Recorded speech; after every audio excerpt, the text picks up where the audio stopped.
8 miles. That is the distance between life and death when the temperature drops to 40 below zero and the wind cuts through flesh like a serrated blade. 8 miles through a whiteout blizzard in the Northern Territories, where the mountains don't care about your rank, your bloodline, or whether you're strong enough to shift. The cold is an equalizer. It kills wolves and men with the same indifferent efficiency.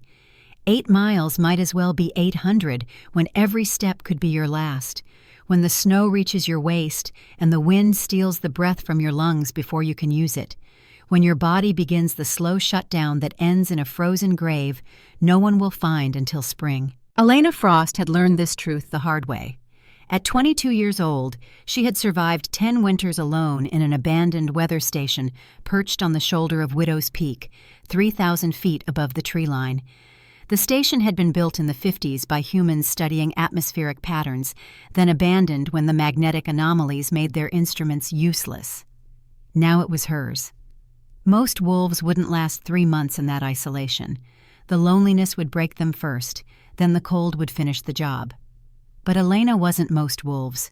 She was an Omega, and that meant the pack territories below had long since written her off as expendable. Out here, the only thing that mattered was knowledge. Knowledge of how the body shuts down when core temperature drops below 90 degrees. Knowledge of which frozen plants could reverse frostbite and which ones would stop a heart in under 30 seconds. Knowledge of how to survive when the entire world wanted you dead. Today, she was harvesting blood moss. The rare crimson lichen only grew in the deepest cold, clinging to north-facing rock walls where the sun never touched and the wind polished the stone to black glass. It took 4 hours of technical climbing to reach the harvest site, roped into cracks that barely held her weight, fingers going numb inside her triple-layered gloves. She had started the climb at dawn when the temperature was merely 30 below. Now at noon, it had dropped another 10 degrees. The storm was coming. She could smell it on the wind, taste the electricity of it, see the clouds building over the western peaks like an army massing for invasion. But blood moss was worth the risk. It contained compounds that could thin frozen blood, restart circulation in limbs declared dead by hypothermia. 3 grams of the stuff could save a life. Elena had 200 grams in her pack, enough to treat 60 cases of severe frostbite. Not that anyone would ever ask her for help. The Ironwood pack below considered her a ghost, a cautionary tale, a name spoken in past tense when parents wanted to scare their children into obedience. Stay in the pack, they would say, follow the hierarchy, or you'll end up like Elena Frost, alone on the mountain, forgotten by the world. She didn't mind being forgotten. Forgotten meant safe. Forgotten meant free. She was rappelling down the final pitch when she smelled it. Burning metal, hot rubber, the acrid chemical stink of aviation fuel mixed with something else, something wrong. Smoke carried differently in the cold. It hung in the air, thick and visible, a black stain against the white landscape. It didn't belong here. Nothing mechanical came this deep into the wilderness. The northern mountains were wolf territory, sacred ground, protected by treaties older than any living shifter. Helicopters didn't fly here, couldn't fly here. The air was too thin for human machines, the weather too unpredictable, the magnetic anomalies too severe. Compasses spun uselessly. GPS signals died. Even wolf navigation required instinct and experience. But something had flown here, and something had crashed. Elena hit the bottom of the cliff and started running. Her partial shift kicked in automatically. Not a full transformation. She had never been able to manage that, the genetic defect that marked her as Omega non grata, but enough to sharpen her senses and quicken her reflexes. Her vision bled to silver. The world became layers of scent and thermal signature. She followed the smell of burning fuel for half a mile, boots punching through knee-deep snow, lungs burning with the effort of breathing air so cold it felt like inhaling glass. The storm was building. She could taste it in the air. Pressure dropping, temperature plummeting. Within 2 hours, this mountainside would be a death zone. Visibility would drop to 0. Wind speed would climb past 70 miles per hour. The kind of storm that buried vehicles and erased landmarks and turned experienced mountaineers into frozen statues. She found the wreckage in a narrow ravine, partially hidden by a shelf of overhanging ice. The helicopter was military-grade, sleek black composite armor plating designed to absorb radar and deflect detection. It had hit hard. The tail boom was sheared off completely, rotors bent into scrap metal sculptures that spoke of violent impact. The cockpit was crushed against a boulder, the windscreen shattered into 1,000 glittering fragments. The pilot was still inside, or what was left of him. Elena forced herself to look, to assess. His neck was broken, head at an angle that made her stomach turn, eyes frozen open, staring at nothing, lips pulled back in a final grimace, dead on impact. Probably didn't feel a thing. She hoped so. She had seen enough suffering in her 22 years to last several lifetimes. But there was a second thermal signature. Faint, flickering like a candle flame in a hurricane, 20 meters downslope from the main wreckage. Elena scrambled down the loose scree, ice axe in one hand, emergency medical kit in the other. Her heart was pounding, not from exertion, from hope, from the terrifying possibility that she might not be alone up here, that someone might need her, that her skills, honed over a decade of isolation and self-reliance, might actually matter to someone other than herself. She found him in a drift, half buried, steam rising from his body like smoke. He was in wolf form. Massive didn't begin to describe it. Even collapsed and dying, he dwarfed any shifter she had ever seen. His fur was pure black except for the tips, which were dusted silver like frost clinging to midnight. Each breath came in shallow, hitching gasps that sounded like they were being torn from his chest against his will. Each exhale formed a cloud that hung in the still air for a heartbeat before the wind tore it away. She could see his ribs expanding, contracting, the desperate work of lungs fighting to keep going, still alive, for now.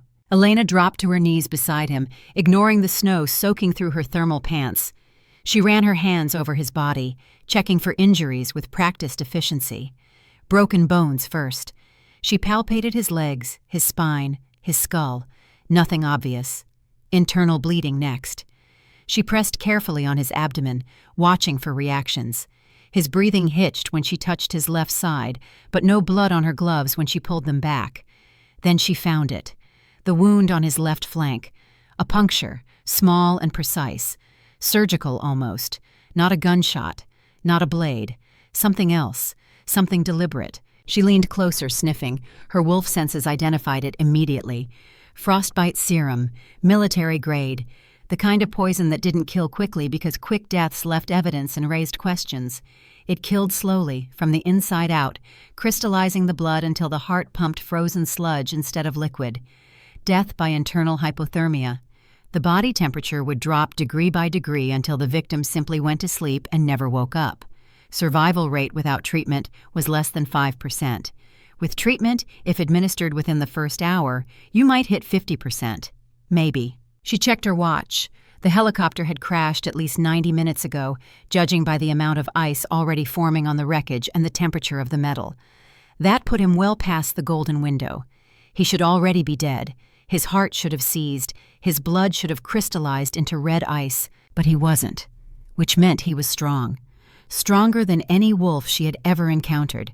His sheer will was keeping him alive, fighting death with every breath, refusing to surrender to the poison coursing through his veins.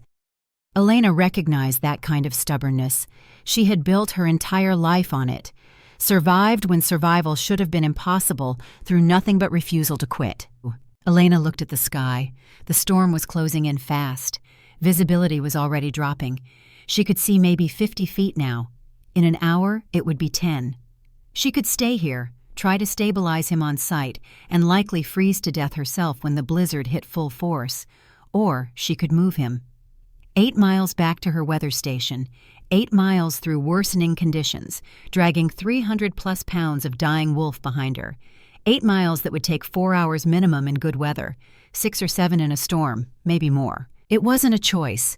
Not really. She had dragged firewood farther than that, hauled water, carried supplies. Her body knew how to endure, how to push past pain and exhaustion. She would manage. She had to manage, because leaving him here was sentencing him to death, and Elena Frost had seen enough death to last several lifetimes. She unclipped the avalanche rescue sled from her pack. It was designed to carry injured climbers, reinforced composite construction with low-friction runners that could glide over powder. She had modified it over the years, added attachment points for ropes, installed a thermal retention layer made from salvaged emergency blankets. Getting him onto it was a feat of physics and pure stubbornness. She positioned the sled parallel to his body, then used her ice axe as a lever to roll him. He whimpered, a sound that tore at her chest, the sound of agony from a creature too weak to even growl. She kept working. Apologies wouldn't keep him alive. Action would. 320 pounds. She knew because the sled's built-in scale registered the weight, a digital readout that glowed faintly in the gathering gloom. Elena herself weighed 118 pounds soaking wet. The math was brutal. The physics were worse. But physics could be worked around. Leverage, mechanical advantage, determination. She rigged a harness around her waist and shoulders, distributing the load as evenly as possible across her frame. She clipped into the sled's tow lines, checked the connections twice, tightened the straps until they bit into her hips. Then she leaned forward, pulled. The sled moved 6 inches, then stopped. The snow was too deep. The runners, designed for packed powder, couldn't glide through this. She was dragging dead weight through loose snow that grabbed and held and fought every inch of progress. Elena closed her eyes, took 3 deep breaths of air so cold it burned going down, opened them, adjusted the harness, redistributed her weight, tried again. This time she visualized the route, not 8 miles, just the next 100 meters, then the next. Break it down, make it manageable, chunk the impossible into possible pieces. Her drill sergeant father had taught her that, back when she was 8 years old and he was still alive, before the cancer took him and left her mother to raise 2 children alone. Back before the culling. 1 step. Another. The sled jerked forward. She found a rhythm. Pull, step, breathe. Pull, step, breathe. The harness dug into her hips. She felt the skin bruising immediately. Knew there would be purple marks tomorrow if she survived to see tomorrow. Didn't matter. Keep moving. She had a compass strapped to her wrist and a mental map of every terrain feature between here and home. She knew where the ice bridges were, tested them every autumn to verify they would hold winter weight. She knew where the safe crossings lay, marked them with cairns that she rebuilt after every storm. She knew where the avalanche chutes threatened, avoided them even when they added miles to her route. This was her mountain. These were her skills. 10 years of hard-won knowledge that meant the difference between life and death in a place that forgave nothing. By mile 1, her shoulders were screaming. The harness straps cut into muscle and tendon, created friction burns even through her thermal layers. She ignored it. Pain was information. Information could be filed away and dealt with later. Right now, all that mattered was forward progress. By mile 2, she couldn't feel her toes. The storm had arrived in full force. Wind speed was pushing 60 miles per hour, gusts hitting 70. Visibility dropped to less than 10 feet. She navigated by terrain recognition and dead reckoning. That boulder shaped like a bear's head meant she was on course. That stand of twisted pines, gnarled and stunted by wind, marked the descent toward the frozen lake. She knew these landmarks the way a soldier knew his rifle, intimately, completely. They had kept her alive for 10 years. By mile 3, the hallucinations started, mild hypothermia. Her core temperature was dropping because she had given her outer parka to the wolf. He needed it more. His body heat was failing, the warmth leaching out of him into the frozen air. Without insulation, he would be dead before mile 4. So she wrapped him in the parka, tucked the emergency blankets around him, and exposed herself to the elements. That's what survival was. A series of calculated trades, comfort for speed, safety for progress, your life for someone else's. Elena had made that trade before. 10 years ago, when a 14-year-old Omega boy had hidden her under a collapsed barn while the culling soldiers searched for survivors. He had drawn their fire, saved 7 children, died with 17 bullets in his back. His name had been Adrian, and he had taught her that sometimes the only way to win was to sacrifice yourself so others could live. By mile 4, she thought she saw him, standing beside a snow-covered spruce, waving to her. His face was younger than she remembered. No blood on his shirt, No fear in his eyes, just that crooked smile he always wore when he snuck her extra rations from the pack stores. "Hey, Elena," the hallucination said. "You're doing great. Keep going." She blinked. He was gone. Just a tree. Just her oxygen-starved brain trying to cope with hypothermia and exhaustion. She kept walking. By mile 5, she was crying. Tears froze on her cheeks instantly, formed tiny ice crystals that clung to her skin. She didn't know why she was crying. Maybe because this was insane. Maybe because no one would ever know she tried. Maybe because she was going to die on this mountain, and the wolf would die, and no one would find them until spring melt, and the thaw would scatter their bones across the ravine, and that would be the end of the story. 2 more casualties in a world that produced casualties by the thousands. 2 more ghosts haunting the northern peaks. But at mile 6, she saw lights. Faint at first, wavering. The solar-powered beacons she had installed on her station's roof. Automated. They activated at dusk when the light sensors detected failing sun, which meant she had been hauling for over 4 hours. The sun was setting. Temperature was dropping from 40 below to 50 below. Her fingers no longer responded properly to commands from her brain. She had stopped shivering 20 minutes ago, which was a bad sign. The body only shivered when it had energy to burn. When shivering stopped, shutdown was imminent. Organs beginning to fail, brain function slowing, death approaching on silent feet. She focused on the lights, made them the entire world. Nothing else existed. Not the pain in her shoulders where the harness had rubbed the skin raw. Not the numbness creeping up her legs like frost climbing a window. Not the wolf who had stopped moving a mile back, his breathing so shallow she wasn't sure he was still alive. Just the lights. She would reach the lights. She had to reach the lights. Failure was not an option, because failure meant death, and she had worked too hard to die now. At mile 7, she fell. Face first into a drift. The harness pulled tight across her throat, choking her.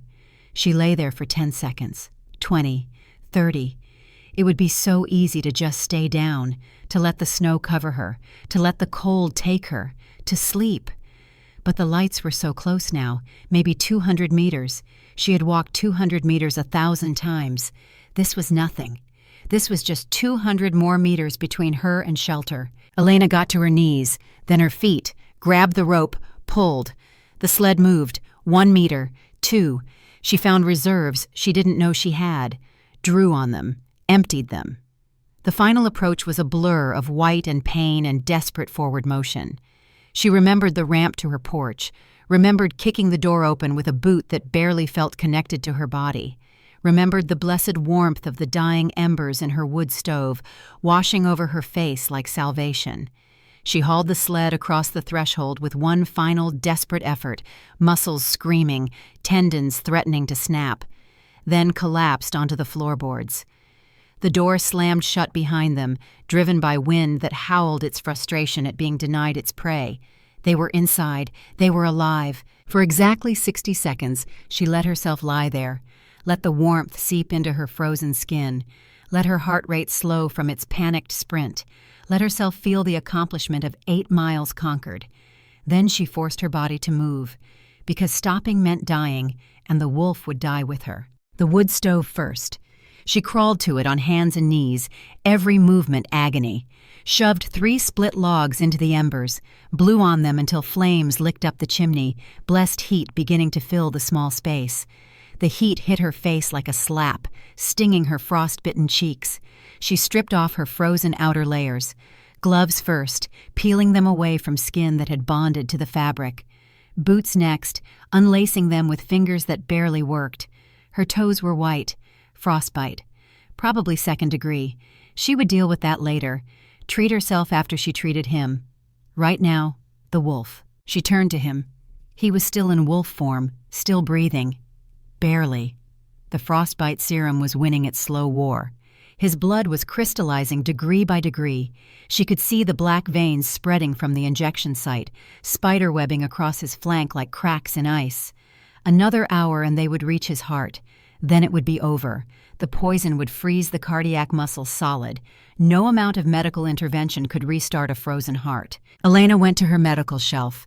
Rows of glass jars lined the wall, each one labeled in her careful handwriting. Tinctures, powders, dried herbs. She grabbed what she needed: crushed silver leaf to accelerate cellular repair, activated charcoal to absorb toxins, blood moss extract to thin the frozen blood, and her secret weapon, cryotherapy reversal serum. She had developed it herself over 5 winters of trial and error, testing on rabbits first, then foxes, then finally on herself when she got a mild case of frostbite. The theory was simple. If the poison worked by freezing blood from the inside, you countered it by flash freezing the poison itself. Make it crystallize into solid chunks. Then extract those chunks like removing bullets, like pulling splinters. It was experimental, untested on anything larger than a small animal. But she was out of options. Conventional treatment wouldn't work. The poison was too advanced. She needed something radical. She heated water on the stove, sterilized her instruments in boiling water that steamed in the cold cabin air, prepared the injections, drawing precise amounts into syringes.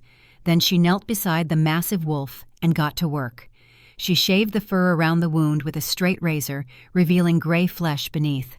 The skin around the injection site was already dead, tissue necrotizing as the poison spread. She cleaned it with distilled alcohol, watched the wolf's muscles twitch at the sting. Then she began cutting. Her scalpel was sharp, honed to a surgical edge. Her hands were steady despite the frostbite, despite the exhaustion. 10 years of practice, 10 years of treating herself for every injury because no pack healer would waste supplies on an omega. 10 years of learning that perfection meant survival. She cut away the dead tissue, making small, precise incisions, working from the outside in, creating a clean field for the extraction. The wolf whimpered with each cut, a sound that tore at her heart. "I know," she whispered. "I know it hurts, but you need to trust me. Just a little longer. Hold on just a little longer." She injected the cryotherapy serum directly into the wound site. The wolf's body went rigid, every muscle locked, his back arched. She counted to 30, watching his chest barely move with shallow breaths. Then she applied heat, a heated meteorite fragment from her collection, a piece of iron and stone that had fallen from the sky decades ago. She kept it for occasions exactly like this, for the thermal mass it provided. She wrapped it in sterile cloth and pressed it against the wound. The temperature differential created a thermal shock. The frozen poison crystallized into visible shards, black fragments that stood out against the red of his blood. She extracted them with tweezers, one by one, dozens of tiny splinters of frozen toxin. Each one removed was a small victory. Each one brought him closer to survival. The shards melted on contact with air, leaving behind a smell like burnt copper and ozone, like lightning striking metal. When the last shard was out, she flushed the wound with sterile saline, packed it with blood moss that would promote healing and prevent infection, wrapped it in clean linen bandages that she changed every 6 hours. Then she set up a makeshift IV. She heated saline solution to body temperature. She needed to get fluids into him, raise his core temperature, replace the blood volume he had lost. She found a vein in his foreleg, a process that took 3 tries because his veins were collapsing from dehydration, inserted the catheter with a practiced motion, taped it down, started the drip. Then she waited, watched his chest rise and fall, monitored his heart rate with her hand pressed to his ribs, counted the beats, too slow, but steady. His body was fighting. The wolf's natural healing was kicking in, aided by her intervention. The black veins began to recede, slowly, so slowly she could barely see it happening, but they were receding. He was winning. Elena sat back against the wall, exhausted beyond measure. Her own frostbite was demanding attention. She treated her fingers with salve, wrapped them in gauze, made herself drink hot water, though her stomach protested, forced herself to eat a protein bar even though food was the last thing she wanted. The calories would help her recover, would keep her alive long enough to see this through. 3 hours later, the air in the cabin changed. The pressure dropped. She felt it in her ears, felt the shift in the atmosphere. The wolf began to convulse. She knew what was coming. Forced shift. The frostbite serum had disrupted the delicate balance between wolf and human forms. The body would revert to human now, seeking its natural state to conserve energy. It was violent, painful. The worst kind of shift because it wasn't voluntary. The bones snapped and reformed. She heard each break, each pop. Fur retracted into skin. The massive wolf frame compressed, reshaped, became human. It took less than a minute but felt like hours. When it was over, a man lay on her floor where the wolf had been. And what a man! Elena scrambled back against the wall, heart pounding. He was devastating, even pale from blood loss and covered in sweat. He was huge, easily 6'6", with broad shoulders that seemed to take up half her small cabin. His hair was dark, plastered to his forehead. A jagged scar ran from his jaw down to his collarbone, old and white against his tanned skin. His body was covered in smaller scars, the marks of a warrior, of someone who had fought and survived and fought again. But it wasn't his size that terrified her. It was the tattoo inked over his heart, a set of coordinates, precise black numbers. She knew those coordinates. Every Omega alive knew those coordinates. They marked the place where the culling had ended, where the last resistance had fallen, where they had found the body of Adrian, the boy who had saved her and 6 others, the coordinates of a massacre. This man had those coordinates tattooed on his chest, directly over his heart. Elena's blood ran cold.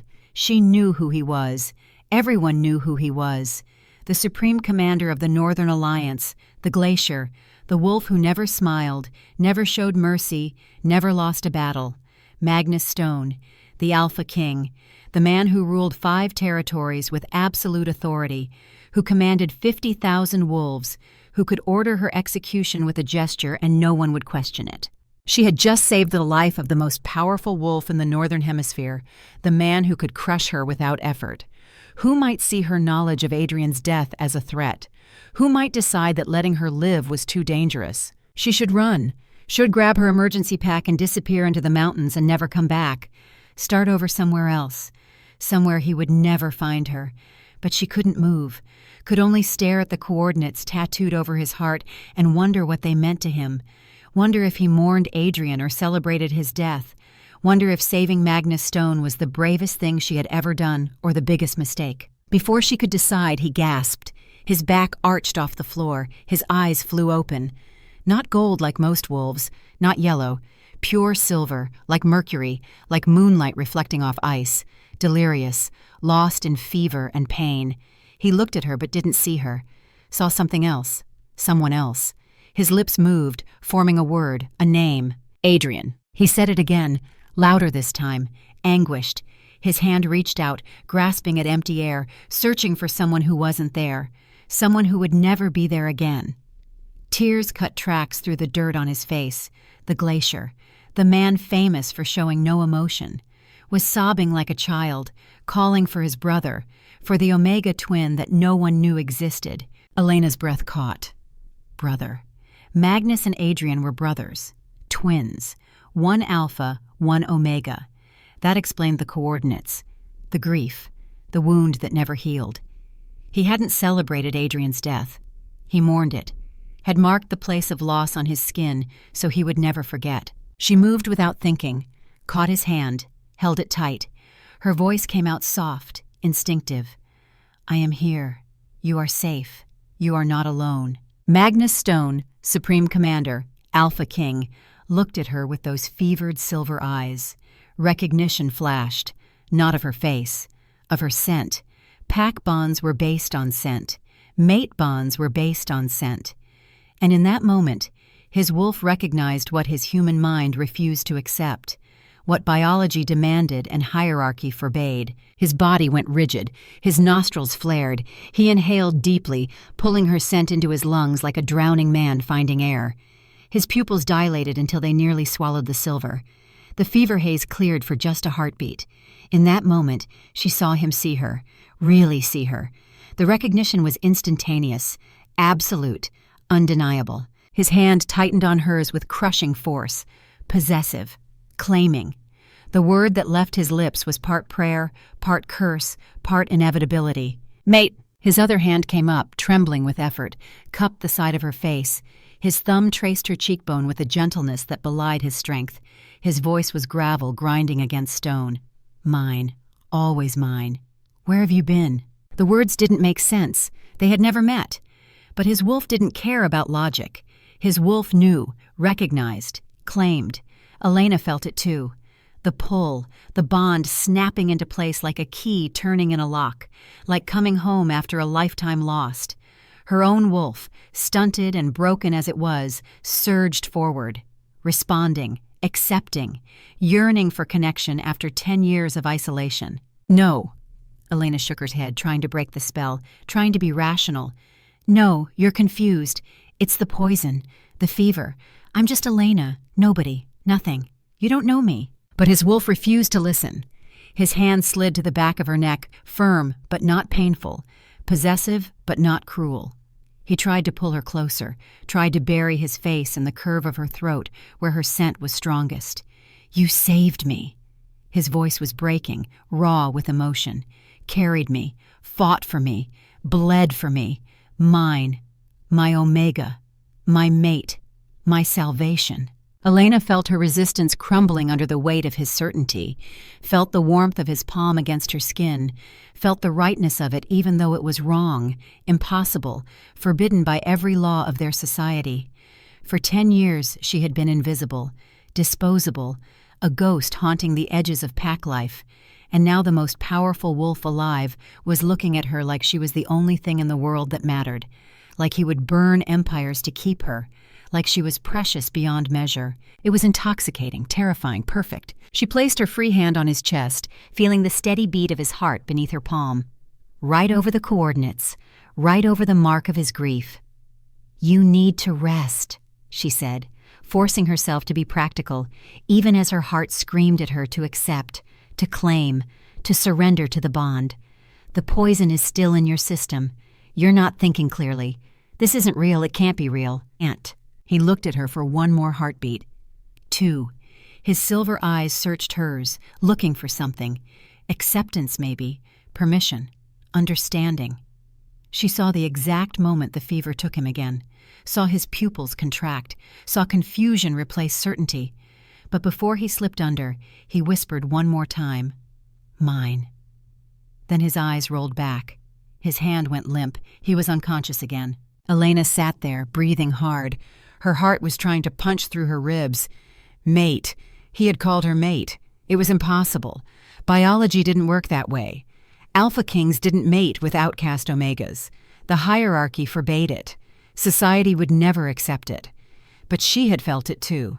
The pull, the recognition, the absolute rightness of his touch. Her wolf had responded, had wanted, had yearned. She couldn't afford this. Couldn't afford hope. Hope was the most dangerous thing in the world. Hope got you killed. She had survived 10 years by crushing hope before it could take root, by accepting that she was alone and would always be alone. A mate bond with the Alpha King would destroy her.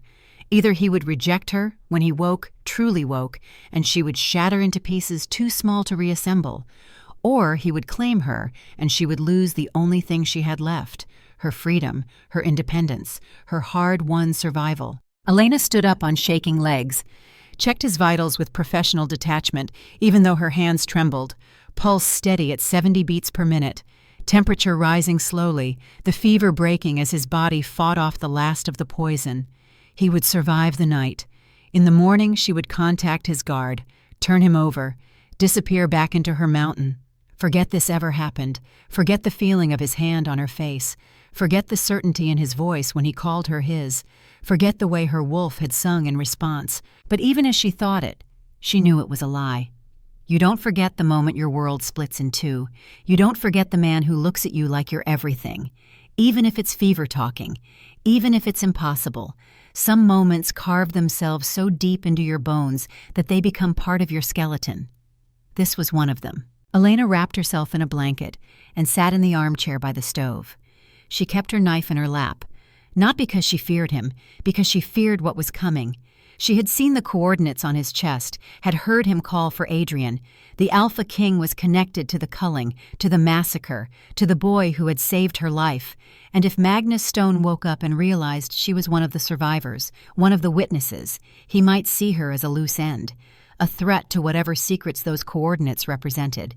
Kings couldn't afford loose ends, couldn't afford mercy, not when power was at stake. So she sat in the dark, watched the massive man sleep on her floor, remembered every tactical lesson her father had ever taught her, every survival trick her mother had passed down. If dawn brought soldiers instead of salvation, she would be ready. She would fight. She wouldn't win, but she would make them remember her name. The storm raged outside. The fire crackled and popped. The Alpha King slept. And Elena Frost, the invisible Omega, the ghost of Widow's Peak, sat in the dark and waited for the world to end or begin. She wasn't sure which. Maybe both. Maybe endings and beginnings were the same thing. Maybe that's what survival really meant. Watching everything you know burn down and finding the strength to stand in the ashes and start again. 3 a.m. came cold and sudden. Elena had dozed despite herself. Not real sleep, just the half-conscious state where your body rests, but your mind stays alert. Predator awareness. The kind that had kept her alive for 10 years. The kind that saves your life when something is wrong. And something was wrong. She heard them before she saw them. The mechanical roar of engines, snowmobiles, multiple units, coming fast from multiple directions. She jumped to her feet, knife in hand, and moved to the window. Through the swirling snow, she saw headlights, dozens of them, surrounding the weather station in a tactical formation. Professional, military. They were boxing her in, cutting off escape routes. They had found him. But something felt wrong. Royal Guards would have announced themselves, would have used proper protocol, would have called ahead on emergency frequencies. These vehicles just circled in silence, predatory, patient, like wolves surrounding wounded prey. Then came the voice, amplified by megaphone, male, cold, authoritative, cutting through the storm like a blade through silk. "This is the Royal Guard. We know he is inside. Surrender the king or we will burn this building to the ground. You have 60 seconds to comply." Elena's blood turned to ice in her veins. Royal Guard. But Magnus had no communication device, no emergency beacon. His helicopter had been sabotaged, crashed 90 minutes into wilderness. No one should know he was here. No one could know. The magnetic anomalies made tracking impossible, unless someone had been following him, unless they had been waiting for the crash, unless this was always the plan. The realization hit her like a physical blow. This wasn't a rescue. It was an assassination. Sabotage the helicopter, poison the king, send a cleanup crew to finish the job, blame it on weather, blame it on mechanical failure, blame it on the treacherous northern peaks. No one would question it. No one would investigate. The glacier would be dead and someone else would take power and life would go on. She looked back at Magnus, still unconscious, still helpless. The bandages on his ribs were soaked through with blood and serum. He had lost too much blood. Even if he woke up right now, he couldn't fight, couldn't defend himself, couldn't shift. He was completely at her mercy. And the men outside were at her door. Elena Frost had a choice to make, the same choice Adrian had made 10 years ago when soldiers came for the Omega children. The same choice every person faces when the world demands they choose between self-preservation and doing what's right. Save yourself or save someone else. Run or fight. Live as a coward or die as something more. She looked at the knife in her hand, small, practically useless against armed mercenaries. Looked at the man on her floor, the coordinates tattooed over his heart.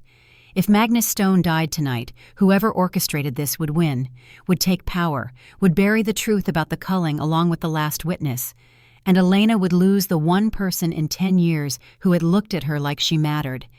Even if it was fever, even if it wasn't real, even if it was impossible, he had called her his, and she would be damned if she let them take him. Elena put the knife down, picked up the iron poker from beside the fireplace, started grabbing jars from her medical shelf. 3 jars of crushed ammonia crystals, 2 jars of powdered chlorine, 1 jar of military-grade capsaicin she had extracted from ghost peppers over the summer. Chemistry was just controlled violence at the molecular level, and Elena Frost was very good at chemistry. Outside, the voice boomed again. 30 seconds. Surrender the king or face immediate termination. Elena tied a strip of cloth over her nose and mouth, soaked it in water from her bucket, prepared her makeshift weapons, checked her exits. There weren't any. The cabin was a box. She was trapped. But trapped didn't mean defeated. Trapped meant you had to get creative. She walked to the door, put her hand on the lock, took 1 breath, 2, centered herself the way her father had taught her. Fear is information. Use it. Don't let it use you. Then she spoke, loud enough to be heard over the wind, steady enough to be believed. If you want him, come take him. But I promise you this. I dragged him 8 miles through a blizzard to keep him alive. You will have to kill me to take him, and I don't die easy. Silence fell outside. She could almost hear them processing, calculating, then laughter, mocking, cruel. The sound of men who had never lost, who had never faced real opposition. Brave words for a dead woman. The window shattered. A canister rolled across the floor, hissing like a snake. Tear gas, military grade. It filled the cabin in seconds, thick, acrid, designed to incapacitate within 30 seconds. Elena's wet cloth protected her, barely. Her eyes watered, her throat burned, but she stayed on her feet. She grabbed her heavy quilt, soaked it in water, threw it over Magnus to protect his lungs, crouched low where the air was clearer, waited. The front door exploded inward. Boot met wood. The lock shattered. 2 figures stepped through the smoke. Tactical gear, body armor, assault rifles with suppressors. No insignia, no identification. Mercenaries, professional killers. Check the back room, the leader barked. His voice was cold, efficient. Kill the girl, secure the package, don't leave witnesses. Package. They called the king a package, like cargo, like equipment. Elena's rage burned hotter than fear. She was nobody. She was nothing. But she would not let these men walk into her home and take a life she had fought so hard to save. The second mercenary walked past her hiding spot behind the overturned table. He never saw her. She moved, fast, silent. Years of hunting small game had taught her how to strike without warning. She launched both chemical jars at his feet. Glass shattered. Ammonia and chlorine mixed in an instant chemical reaction. Chloramine gas erupted in a searing cloud directly in his face. He screamed. A raw sound of agony, clawed at his eyes, dropped his rifle. Elena didn't hesitate. She swung the iron poker with everything she had.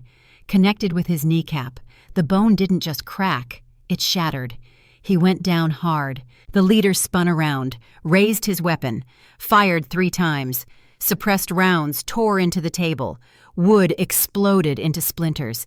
Elena curled into a ball, covered her head. This was it. This was how she died. An Omega with a fire poker fighting trained assassins with military weapons. The math was brutal. Click. The gun jammed, or ran empty. Elena didn't wait to find out which. She threw her last jar, the capsaicin powder. It exploded in a red cloud, filled the air with particles so fine they could pass through cloth. The mercenary cursed, dropped the rifle, drew a serrated combat knife. His eyes were streaming tears. His face was red, but he could still see, still fight, still kill. "I'll make you pay for that," he snarled, lunged forward. Elena scrambled back, hit the wall, nowhere to go. She raised the poker, knew it wouldn't be enough. She was exhausted. He was fresh. She was small. He was trained. She closed her eyes, waited for the blade. The blow never landed. A sound ripped through the cabin. Low, primal, earth-shaking. The kind of growl that bypassed conscious thought and went straight to the primitive brainstem where fear lived. The sound of apex predator, of death incarnate. Elena opened her eyes. Magnus Stone was standing. Shouldn't have been possible. He had lost too much blood, taken too much poison, been through too much trauma.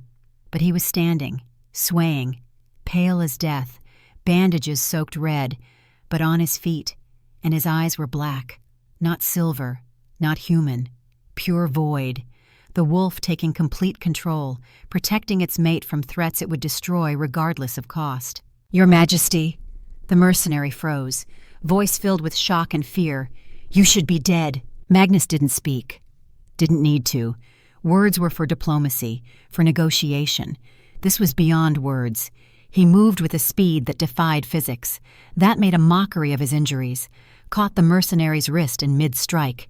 The sound of bone breaking was clear, distinct, the radius and ulna snapping like dry twigs. The mercenary shrieked. Magnus silenced him by driving his other hand into the man's throat. Fingers curled like claws, crushed the larynx, shattered the trachea. The man's scream cut off instantly, replaced by a wet gurgling that faded to nothing. Magnus let the body drop. He turned to the second mercenary, the one with the shattered knee who was trying to crawl toward the door, trying to escape.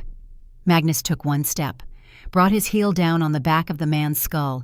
The sound was final, absolute.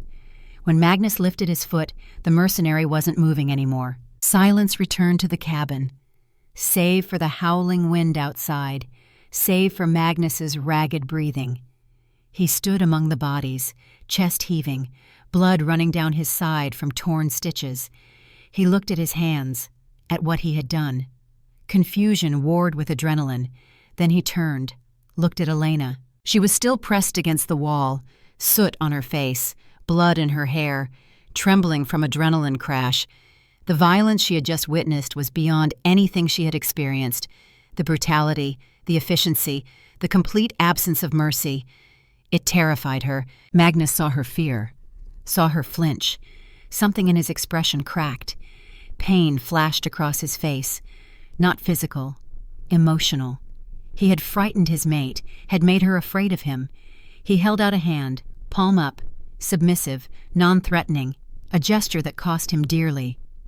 Alpha Kings didn't submit, didn't ask permission. But he did. For her. His voice was gravel, broken. "Did they hurt you?" Elena dropped the poker. It clanged on the floor. "No." Her voice came out small. "No, I'm okay." Magnus's knees buckled. The adrenaline was fading. Reality was returning. His body was shutting down. Elena moved without thinking, caught him before he hit the floor. He was so heavy, burning hot with fever. She slid to the ground with him, cradled his head in her lap. "You idiot," she sobbed. "You shouldn't have moved. You ripped your stitches. You're bleeding again." He looked up at her, vision already blurring, reached up with a trembling hand, brushed soot off her cheek with his thumb. "You fought," he whispered. A ghost of a smile touched his lips.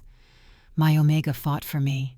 "I'm not your Omega," she argued weakly, even as she applied pressure to his bleeding side. "We'll see," he murmured. Then his eyes closed. His hand went limp. The sound of rotors cut through the storm. Heavy military helicopters, multiple aircraft. Spotlights blazed through the windows so bright it hurt to look at them.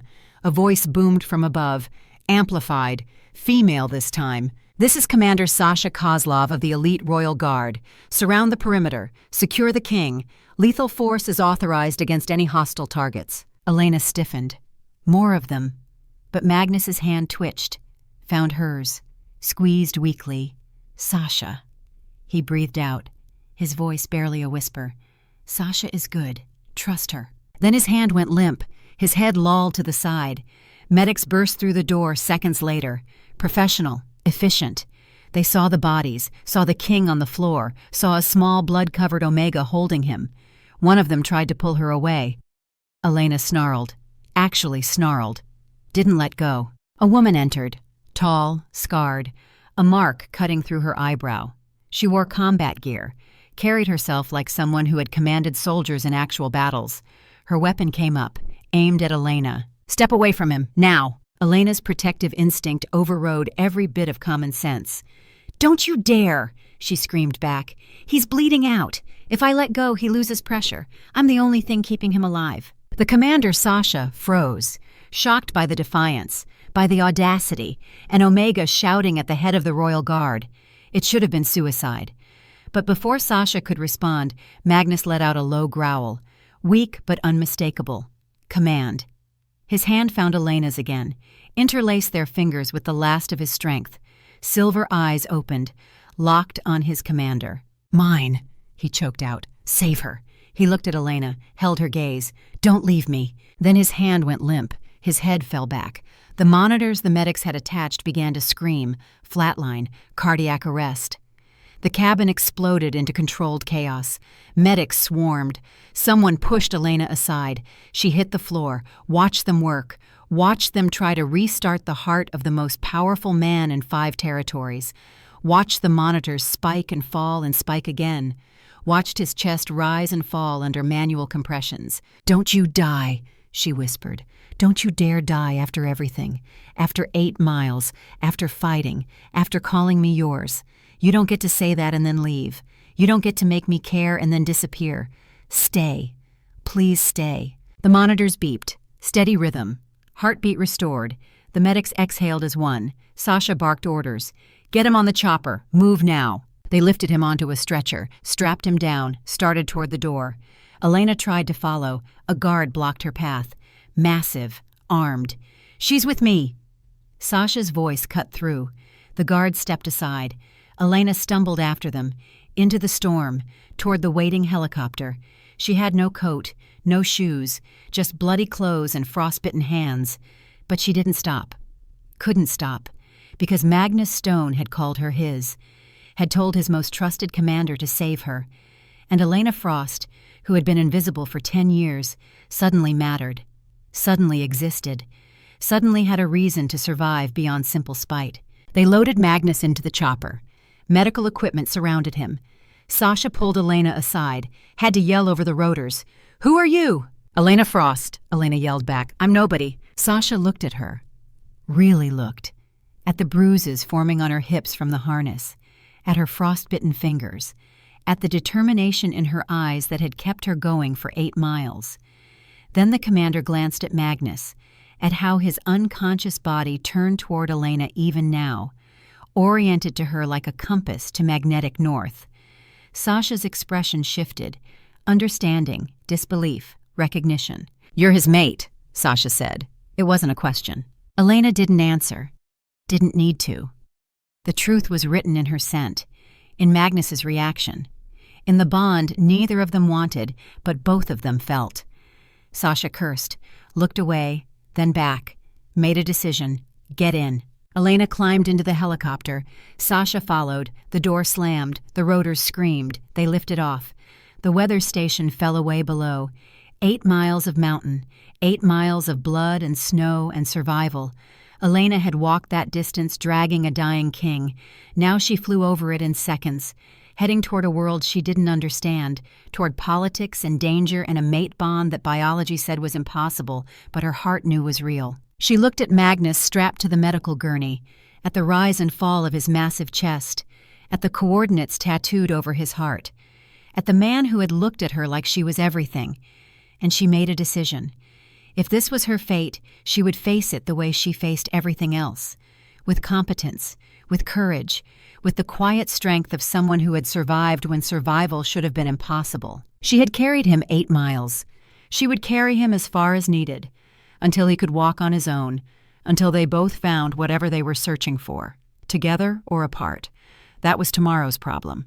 Tonight, they were alive, and that was enough. The helicopter banked, turned south toward the capital, toward Frostholm Citadel, toward whatever came next, and somewhere in the frozen north, 2 bodies lay in a weather station, testament to the night when an Omega refused to let a king die, when 8 miles became the distance between death and something that might, eventually in time, become more than survival, become hope, become possibility, become a future neither of them had imagined. But first, they had to make it through the night, and the night was far from over. The first thing Elena noticed about Frostholm Citadel was the silence, not the peaceful kind that came with snowfall or the quiet of dawn. This was the oppressive kind, the kind that pressed down on your chest and made breathing feel like an act of rebellion, the kind that whispered you didn't belong here and never would, no matter how hard you tried or how much you proved yourself. The helicopter had touched down on a landing pad carved directly into the glacier itself, the ice polished to black mirror beneath floodlights so bright they could have guided aircraft from orbit. 50 soldiers stood in perfect formation, not cheering, not celebrating their king's return, just watching, judging. Their eyes followed her as she climbed down behind the medics carrying Magnus on a stretcher, his massive frame strapped down, his face pale as the snow that fell around them. She still had no coat, still wore blood-soaked thermals and torn pants that were freezing solid in the wind, still looked like exactly what she was, a survivor dragged from the wilderness, a nobody, an Omega who had stumbled into the wrong story and couldn't find the exit. Every eye that landed on her carried the same question. Who is this creature, and why is she still breathing the same air as our king? They took Magnus one direction, rushing him toward the medical wing with an urgency that spoke of how close to death he still was. They tried to take Elena another direction. She resisted, dug her heels into the ice, refused to move. Sasha intervened before the guards could force her. The commander's voice cut through the organized chaos like a blade through silk, sharp and absolute. She stays with him until he's stable. That's an order. The medics hesitated, looked at each other, looked at the commander, then obeyed. Because Sasha Kozlov didn't give suggestions or make requests, she gave orders, and people who ignored her orders tended to have very short careers or very short lives. The medical wing was a cathedral of steel and glass, everything sterile, everything gleaming under lights so bright they hurt Elena's eyes. Everything designed to remind you that this was a place where death came to be defeated by technology and willpower and the sheer determination of wolves who refused to accept limits. They wheeled Magnus into an operating theater the size of Elena's entire weather station. Surgeons descended on him like a flock of predatory birds.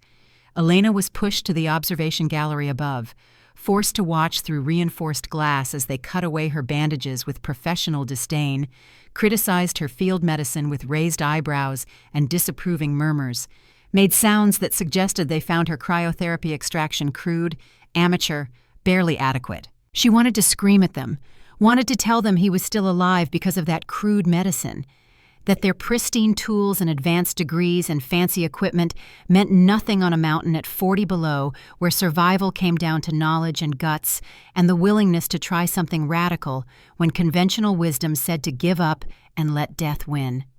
But she kept her mouth shut, bit her tongue hard enough to taste copper, learned the first rule of palace survival in that moment. Silence is a weapon. Use it wisely. Let them think you're weak. Let them underestimate you. Then strike when they're not looking. The surgery took 4 hours. 4 hours of watching them open Magnus up, repair the damage, flush out the remaining toxins, stitch him back together with precision that bordered on artistry.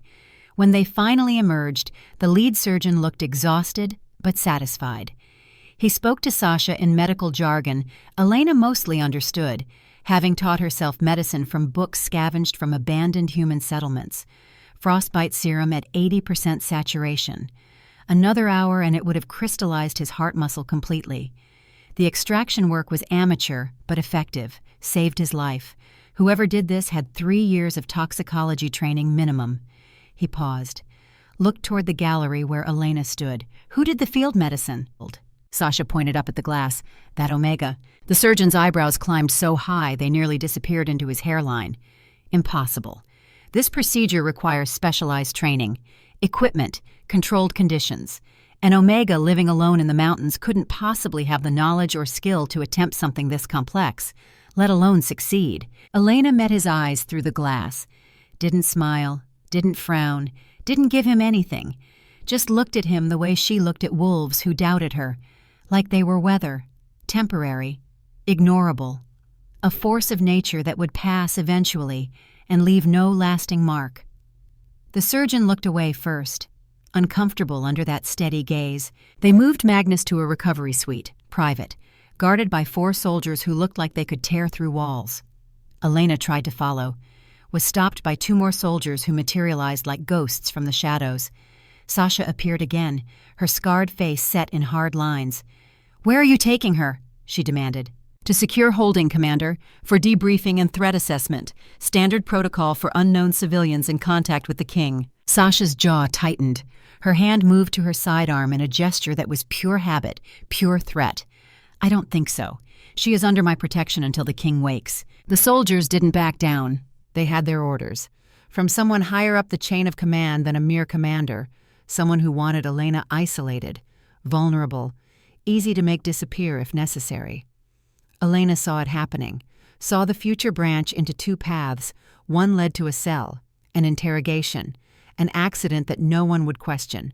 The other path required her to speak, to be seen, to stop being invisible for the first time in 10 years. She stepped forward, placed herself between Sasha and the soldiers, spoke directly to them with a calm that surprised her. "Your king told Commander Kozlov to save me, his last conscious order before cardiac arrest. Are you disobeying a direct order from your king?" The soldiers froze, looked at each other. The calculation was visible on their faces. Orders from bureaucrats versus orders from the king. That was a dangerous choice to make. Get it wrong and you ended up dead or exiled or worse. Before they could answer, a new voice entered the conversation. Cold, smooth, laced with authority that made the soldiers snap to immediate attention. "The king is unconscious and cannot issue orders. I am issuing orders, and I say the Omega is detained pending investigation into the crash." Elena turned. The man who had spoken stood at the end of the corridor like a figure from a nightmare. Older, maybe 45, with silver hair perfectly styled despite the late hour. Eyes like blue ice that saw everything and forgave nothing. He wore a military uniform decorated with enough medals to buy a small country, each one representing a battle won or an enemy destroyed. But it was the way he carried himself that told the real story. This was someone used to being obeyed without question. Someone who considered opposition a personal insult. Someone very dangerous. Sasha's spine went rigid. "War Chancellor Victor. With respect, sir, the king's final conscious order was clear. She is under his protection." Victor smiled. It didn't reach his eyes. Didn't warm his face at all. Final conscious order. How dramatic. "Commander Kozlov, we don't even know who this woman is. She could be part of the assassination attempt. She could have sabotaged the helicopter herself. She could have poisoned him and then played the hero to gain his trust. Until we verify her story, she represents a clear and present threat to the stability of the alliance." Elena's blood ran cold in her veins, but she forced herself to stay calm, forced herself to think tactically instead of emotionally. Victor was right about one thing. They didn't know her, had no reason to trust her. She was nobody, a ghost, an outcast, and in a palace full of predators, being nobody made you prey. Unless you made yourself valuable, unless you made yourself too important to dispose of quietly. "Then verify my story," Elena said, her voice steady despite the fear coiling in her gut. "Test my hands for explosive residue, check the weather station for evidence of tampering, interview the mercenaries I left alive in my cabin. Do your investigation thoroughly, but do it quickly, because while you're wasting time suspecting me, whoever actually sabotaged that helicopter is still out there, planning their next move, and next time they might succeed." Silence fell over the corridor. Victor studied her like she was a puzzle he couldn't quite solve. She saw his mind working, calculating, reassessing. This Omega wasn't cowering, wasn't begging for mercy, wasn't playing the role expected of her station. She was negotiating like she had leverage, like she understood the game. It intrigued him, or annoyed him, maybe both. "Very well," he said finally. 48 hours. You'll be held in protective custody while we investigate. If your story checks out, you'll be released. If it doesn't, you'll be charged with treason against the crown and executed." Fair? It wasn't fair. It was a trap. But it was a trap she could survive if she was careful, if she was smart. Elena nodded once. They took her to the North Tower, called it protective custody with a straight face, called it a guest suite as if the locked door and barred windows didn't make it a prison. It was gilded, comfortable, the kind of cage that wealthy people kept their pets in, but a cage nonetheless. The door locked from the outside with a mechanism she couldn't reach. The windows didn't open, the glass too thick to break with anything she could find in the room. Guards stood in the hallway. She could hear them shifting positions every hour. She was allowed nothing from outside. No possessions, no communication, no contact with anyone. Just the clothes on her back and a room that cost more than she had earned in 10 years of survival. There was a bathroom with a shower that had 17 different settings and heated floors and towels so soft they felt like clouds. A bed that could have fit 5 people, maybe 6, with blankets that cost more than most wolves made in a year. A sitting area with furniture so expensive and delicate that Elena was afraid to touch it, afraid her rough hands and dirty clothes would somehow damage these beautiful things, and absolutely nothing to do except think. Think about Magnus. Think about the coordinates tattooed over his heart. Think about the choices that had led her here. Think about whether saving the Alpha King was the bravest thing she had ever done or the stupidest. So she thought. about Magnus calling her mate, about the certainty in his fevered eyes, about the way his hand had felt on her face, about the bond she had felt clicking into place like a lock finding its key, about Adrian, about the connection between the boy who had saved her and the king who had claimed her, the culling, the massacre, the coordinates. There was a pattern here, a truth hidden beneath layers of secrets and lies and 10 years of carefully maintained silence. The hours crawled by like wounded animals. No one came, no updates, no information. Just silence and luxury and the slow realization that she was completely at their mercy. If they decided she was guilty, there would be no trial, no appeal, no chance to prove her innocence, just a bullet or a blade and an unmarked grave somewhere in the frozen wastes. The mountains had tried to kill her 100 times and failed, but the palace might succeed where nature couldn't. On the late third night, after 42 hours of isolation that felt like 42 years, the door finally opened. Sasha entered, alone, no guards. She carried a tray with real food, bread that smelled like heaven, still warm from the oven, soup that steamed and filled the room with the scent of herbs and meat, roasted chicken that hadn't come from a can or a trap. Sasha set it on the table, gestured for Elena to sit. Eat. You look like death warmed over. Elena hesitated. Why are you helping me? Sasha pulled out a chair, sat down with the casual confidence of someone who had commanded soldiers in actual combat. Considered the question like it mattered. Because the king ordered me to. Because your story checked out. We found the mercenaries, interrogated them. They confessed everything. Hired by someone high up in the alliance. They won't say who. Too afraid. But they confirmed you saved him. Fought for him. Dragged him 8 miles through conditions that would have killed trained soldiers. Elena's relief was almost physical, a weight lifting off her chest. So I can leave? Sasha's expression darkened like storm clouds gathering. No. Elena's heart sank. Why not? Because tomorrow the War Council meets, Sasha said. And they're going to demand your execution anyway. The evidence doesn't matter to them. Politics matters. You're an Omega. Omegas don't save kings. Omegas don't become heroes. It disrupts the natural order, makes people question the hierarchy, ask dangerous questions about why rank should matter more than competence. So they'll argue you're still a threat, a liability, a loose end that needs to be tied off, and they'll vote to eliminate you. Elena felt ice forming in her stomach. Can Magnus stop them? Sasha looked away. Can't meet Elena's eyes. He's still unconscious. Fever from the infection. His wolf healing is working. Accelerated alpha regeneration processing the antibiotics and knitting tissue faster than normal shifters could manage. But it's slow. The poison did more damage than we initially thought. He's not awake. Can't give orders. Can't protect you. Can't overrule the council. Elena closed her eyes, breathed deep, centered herself, opened them. Then I need a plan. Sasha leaned forward. I have one, but you're not going to like it. Elena almost laughed. The sound came out bitter. I haven't liked anything about the last 48 hours. Try me. There's one person who can protect you, Sasha said. Someone with enough authority to overrule the council without the king's direct intervention. Someone who claims to want Omega rights and integration. Alpha Dmitry Volkov. Elena went still. That name. She knew that name. Everyone in the Northern Territories knew that name. Alpha of the Ironwood Pack. Her old pack. The pack that had exiled her when she couldn't shift properly.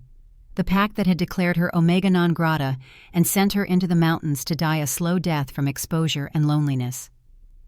You want me to ask the man who threw me away to save me? Sasha nodded. Yes, because he's been looking for you for 10 years, trying to make amends for what he did. He claims it was the council's decision, not his. Claims he was overruled. I don't know if that's true, but he'll claim you as his pack member if you ask. Give you sanctuary under pack law. It's politics, theater, but it keeps you alive long enough for Magnus to wake up. Elena stared at the food growing cold on the tray, thought about survival, about pride, about the difference between the two. Pride said refuse. Pride said die on your feet rather than crawl to the man who had betrayed you. But survival said swallow it, accept the help, live to fight another day. She had spent 10 years surviving against impossible odds. She could survive this too. All right, she said quietly. Bring him. Alpha Dmitry Volkov arrived at dawn. The guards let him pass without question, his authority absolute in his own territory, even here in the capital. He was a big man, not as big as Magnus, but still imposing in his own right. 40 years old, with gray threading through his dark hair like frost through pine needles. Scarred hands that told stories of battles fought and won. Tired eyes that had seen too much. He stood in the doorway of her gilded cage and looked at her like he was seeing a ghost, like he was seeing his greatest failure made flesh. "Elena." His voice was rough, raw with emotion he didn't try to hide. "I thought you were dead. When we couldn't find you after the exile, when the winter came and no body turned up, I thought the mountain had taken you. I hoped you had escaped south, found a new pack, started over. But I thought you were dead." Elena stayed where she was, across the room, distance between them, physical and emotional. "You hoped I was dead. Easier that way. No guilt, no responsibility.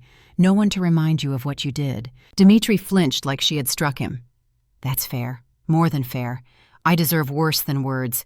I deserve your hatred, your contempt. I failed you. Failed my responsibility as Alpha to protect every member of my pack regardless of rank." "Why are you here?" Elena asked, voice flat, emotionless. "To help you," he said simply. "To do what I should have done 10 years ago. Protect you from the council, from the politics, from the wolves who would destroy you to maintain their power." The council meeting happened at noon. Elena was escorted through corridors designed specifically to intimidate. Marble floors polished to mirror shine, vaulted ceilings that made every sound echo, tapestries depicting famous battles and glorious victories, blood and conquest rendered in thread and dye. Everything built to remind you that this was power. This was authority. This was where decisions were made that affected millions and where lives were ended with votes and raised hands. The chamber itself was circular, tiered seating rising toward a domed ceiling painted with constellations. 50 council members sat in judgment, all male except for 3, all powerful, all watching her like she was a specimen. A curiosity, something that needed to be studied before being destroyed. At the center sat 3 figures, the War Council, the triumvirate that advised the king and commanded the military. Victor sat in the middle position, flanked by 2 other generals whose names Elena didn't know and didn't care to learn. She was directed to stand in the center of the chamber, alone, exposed under a spotlight that fell from above, deliberate, designed to make her small, make her vulnerable, make her feel the weight of their collective judgment. She lifted her chin, met Victor's eyes, refused to look away, refused to show fear. Victor stood. His voice carried effortlessly through the vast space without need for amplification. "We are here to determine the fate of Elena Frost, an Omega who claims to have saved our king from assassination. The evidence supports her story. The mercenaries we captured have confessed to being hired killers. The medical reports confirm her field medicine was effective, even brilliant. The helicopter wreckage shows clear signs of sabotage. By all accounts, she is a hero who saved the life of our sovereign." He paused. Let the word hero hang in the air. Let it settle. Let everyone absorb it. Then he twisted it. "But we must ask ourselves difficult questions. Why was she there? Why was an exiled Omega living 8 miles from a crash site in the most remote mountains in our territory? Why did she have the exact skills needed to treat a poison that only exists in military arsenals? Why did she fight so hard to save a king she has never met? The implications are clear." This was not coincidence, this was conspiracy. The chamber erupted, voices rising, accusations flying like arrows, shouts of agreement and disagreement blending into chaos. Elena stood silent in the center of it all. Let them rage, let them show their true faces. She was learning more about palace politics in 5 minutes than she could have learned in 5 years of observation. Victor raised a hand. Silence fell instantly. "I move that Elena Frost be detained indefinitely, pending further investigation into potential conspiracy. And if she attempts to escape or refuses full cooperation, I move that she be executed as a traitor to the crown. Do I have a second?" One of his generals nodded immediately. "Seconded." Victor smiled, cold, victorious. "All in favor?" 30 hands rose. Elena counted them, memorized every face. If she survived this, she would remember every single one. Then a voice cut through the chamber like a blade, deep, resonant, carrying authority that made Victor's seem hollow and manufactured. I object. Dmitry Volkov stood in the upper gallery, descended the stairs with measured steps. Every eye followed him. He moved like a man who had fought in 100 battles and won most of them, like someone who had earned his authority through competence rather than inheritance. He stopped beside Elena, placed himself physically between her and the council, a shield, a statement. "On what grounds do you object, Alpha Volkov?" Victor said, voice cold as winter ice. "On the grounds that she is a member of my pack, under my protection, and you have no authority to detain or execute a wolf under Alpha protection without my explicit consent, which you do not have and will never receive." Victor's carefully maintained mask slipped. Just for a second. Rage flashed in his blue eyes before he controlled it. "Your pack exiled her 10 years ago. The records are clear and public. She has no pack affiliation." Dmitry nodded slowly. "A mistake I have spent 10 years trying to correct. A decision made by my council against my direct orders. I formally reinstate her now before this assembly. As of this moment, Elena Frost is under Ironwood Pack authority and protection. Any action against her is an act of war against my territory." The chamber went absolutely silent. This was escalation. Dangerous escalation. Packs didn't threaten the central authority, didn't defy the council openly, not unless they were prepared to back it up with force. And everyone present knew that Dmitry controlled 3,000 wolves, battle-hardened, loyal, capable of tearing the capital apart stone by stone if he gave the order. Victor stood, walked to the edge of the platform, looked down at Dmitry with undisguised contempt. "This is treason." Dmitry smiled. "It wasn't pleasant. No, this is politics. And unless you want to start a civil war over one Omega, I suggest you drop this witch hunt and focus on finding whoever actually tried to kill our king." The two men stared at each other, wills clashing like armies meeting on a battlefield. Neither backing down, neither blinking. The tension stretched, became unbearable.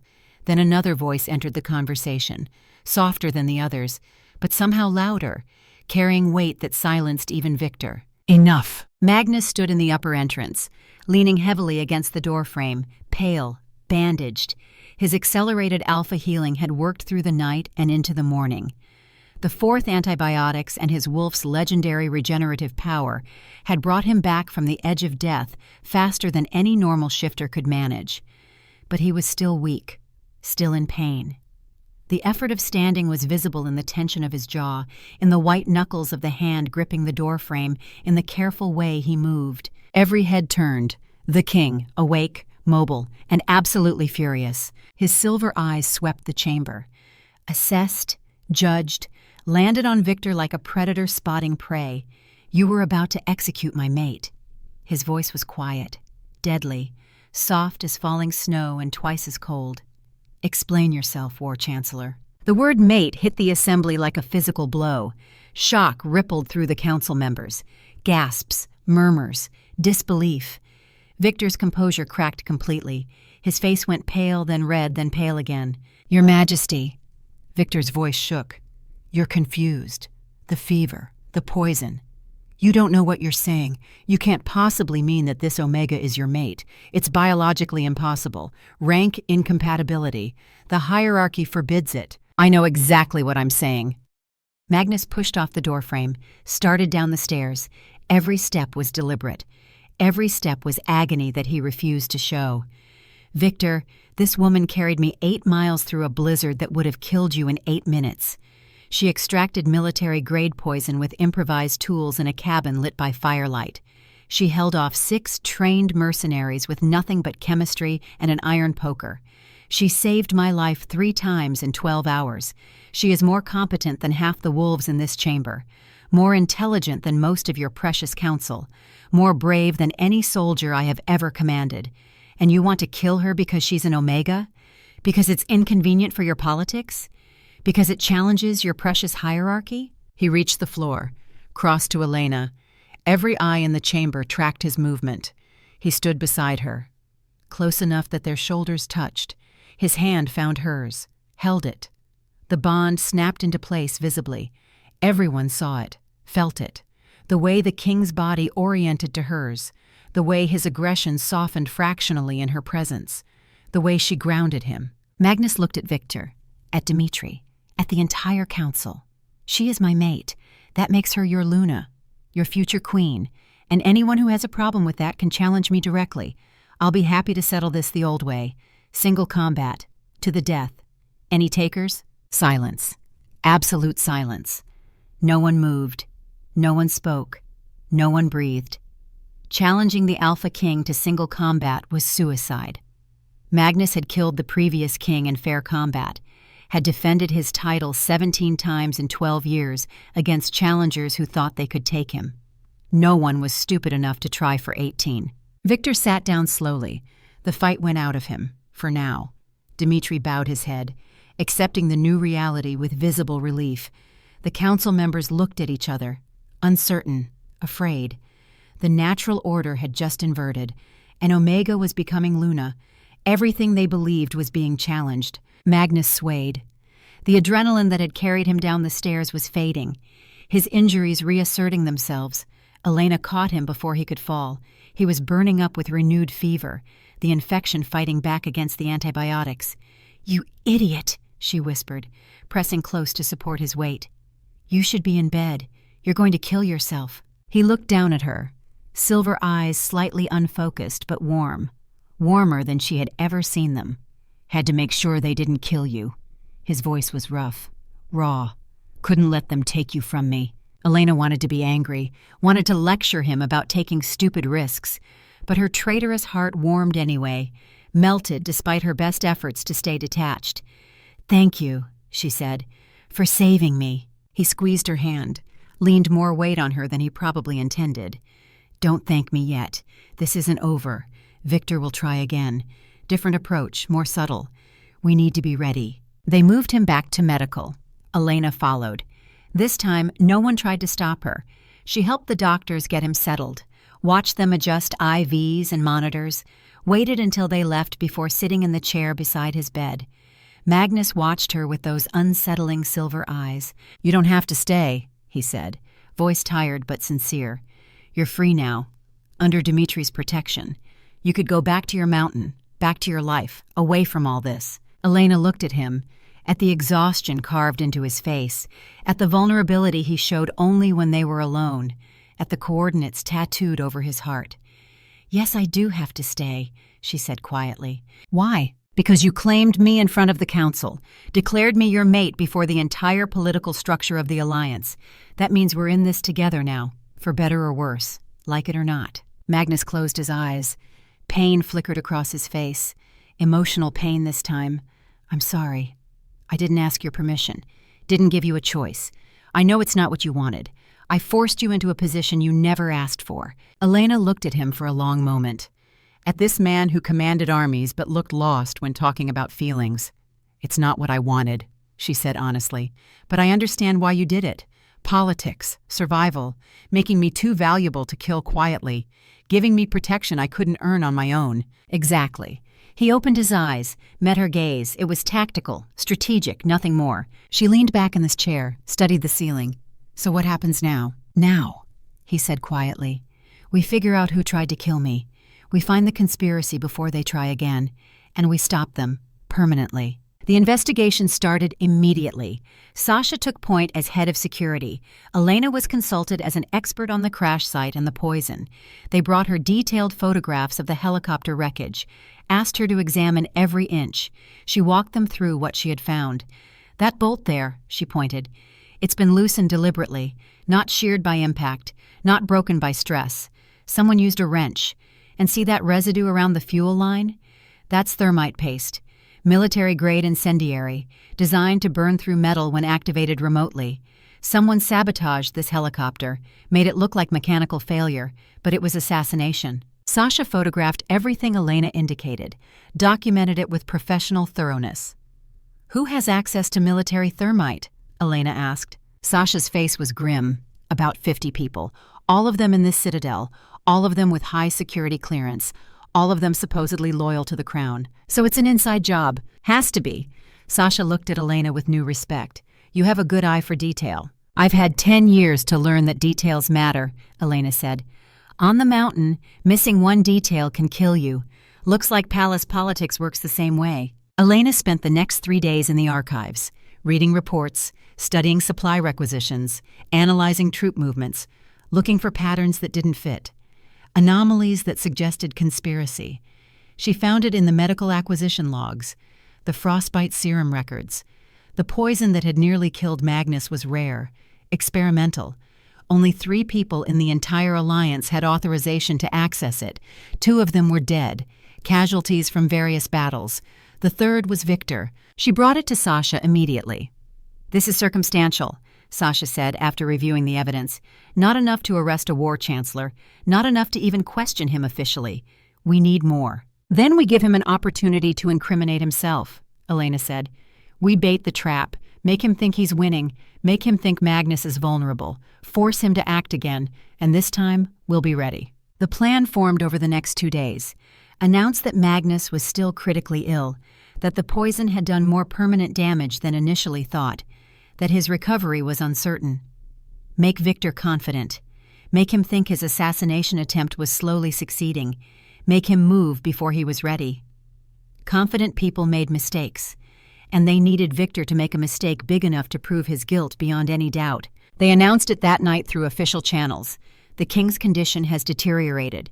Infection has spread despite treatment. Prognosis uncertain." It was a complete lie. Magnus was healing steadily. But the palace didn't need to know that. Only the inner circle knew the truth.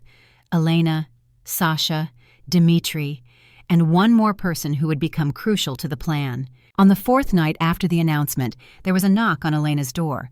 She opened it to find a woman standing there, beautiful, poised, elegant in a way that spoke of breeding and wealth and power. Lady Anastasia Rain, Duke's daughter, 28 years old, positioned by society to become Magnus's Luna before Elena had appeared and upended everything. She should have been Elena's enemy, should have hated her. Instead, she looked terrified. "I need your help," Anastasia said without preamble, "and you need mine. May I come in?" Elena let her in, wary, suspicious, but curious. Anastasia sat down like her legs might give out, looked at Elena with eyes that had seen too much and slept too little. "Victor came to me 3 days ago," Anastasia said. Her hands shook. "He asked me to poison the king's food at tomorrow night's welcome feast. Said if Magnus died, I could marry the next king, have power, position, everything I've supposedly ever wanted." Elena went cold. "What did you say?" Anastasia's voice shook. "I said yes." The silence stretched. Elena studied the other woman, looking for lies, for deception. Saw only fear and desperation, and the kind of exhaustion that came from carrying impossible weight. "Why?" Elena asked simply. Anastasia stood, held out her hands, palms up, submissive, pleading. "I'm not here to hurt you. I'm here to confess. Victor has my brother, Mikhail. He's 12 years old. Victor kidnapped him 2 weeks ago, said if I didn't cooperate, Mikhail would die, slowly, painfully. So I agreed. I've been planning it, practicing, preparing." She pulled a vial from inside her sleeve. "This is the poison. Nightshade derivative, undetectable in wine, fatal within hours. I was supposed to put it in Magnus's glass during the 4th course." She set the vial on the table between them. "But I can't do it. I can't kill a good man to save my brother. Can't become a murderer even for family. So I'm telling you everything. Do what you want with me. Arrest me, execute me. I don't care anymore. Just please, save Mikhail. He's innocent in all this." Elena picked up the vial, examined it. The liquid was perfectly clear, odorless through the glass. "This would have worked," she said quietly. Anastasia nodded. "I know. Victor is thorough. He wouldn't give me something that might fail." Elena looked at her, at the impossible choice she had made, at the courage it took to confess instead of follow through. "You're not a murderer. You're a sister who loves her brother. I understand that. I had a brother once. I would have done anything to save him." "So what happens now?" Anastasia whispered. "Now." Elena smiled. It wasn't warm. It was predatory. "Now we use this. We turn Victor's plan against him. We set our own trap, and we catch him in front of the entire court." The welcome feast was a spectacle of excess. 300 guests from every territory. Nobles dressed in silk and fur and jewels worth small fortunes. Tables laden with food that could feed Elena's entire pack for months, celebrating the king's miraculous recovery, even though most of them had voted to execute his mate. Politics demanded the pretense, so they pretended. Magnus wasn't attending. too weak, too ill. His empty seat at the head table remained conspicuously vacant, a reminder of mortality, of vulnerability. Elena attended on Sasha's arm, wearing a gown that cost more than her weather station, deep emerald green that brought out the silver in her eyes, feeling every eye on her, the Omega who dared to claim Luna rights. She held her head high, refused to show fear or doubt. This was theater, and she had a role to play. Victor was there at the center of everything, playing the concerned advisor perfectly. He gave a speech about the king's bravery, about the investigation into the assassination attempt, about how they would find the traitors and make them pay. His eyes found Elena multiple times during the speech. Each time he smiled. Each time she smiled back. Let him think she was broken. Let him think she had accepted her place. Let him think he had won. The feast began. 5 elaborate courses, each one more expensive than the last. Elena barely tasted any of it. She was watching, waiting. The servers moved with practiced efficiency. She tracked each one, watched for the signal Anastasia had described. It came during the 4th course. A server approached Victor's table with a tray, carrying Eldorian nectar in crystal glasses. Rare honey wine, Victor's favorite. The server was one of Anastasia's trusted staff, part of the plan. He placed a glass before Victor with a slight bow. Victor accepted it without really looking. His attention was on the Duke beside him, on maintaining his performance. He twisted his ring with a practiced motion so smooth, Elena almost missed it. The compartment opened. Liquid dripped into the wine. Poison. His own poison. Not the nightshade Anastasia had been given. Something else. Something he trusted more. He stood with his poisoned glass, raised it high, called for silence with the natural authority of someone used to commanding attention. To our beloved king. May he recover swiftly and completely. May his enemies tremble before his wrath. And may his Luna prove herself worthy of the title she claims. He walked toward Elena.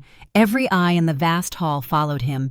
He extended the glass, a peace offering, an olive branch, a poisoned gift wrapped in courtesy. The smile on his face was perfect, benevolent, fatherly. Elena stood, took this glass. Her fingers brushed his. She felt him tense fractionally, felt his anticipation. Everyone was watching now, waiting to see if she would drink, waiting to see if she trusted him. She raised the glass to her lips, paused just before drinking, tilted her head slightly. Her enhanced Omega senses could detect things others missed. She inhaled deeply over the rim. The wine smelled wrong. "Stop," she said, clear, calm, factual. The massive hall went silent. Conversations died. Cutlery stopped clinking. Every eye turned to her. Victor's smile froze on his face. "Is something wrong, my dear?" he asked, voice perfectly concerned. Elena held the glass up to the candlelight. "Let everyone see. This wine is poisoned." Gasps rippled through the crowd like a wave. Shock, disbelief, scandal. Victor's face shifted through several expressions in rapid succession.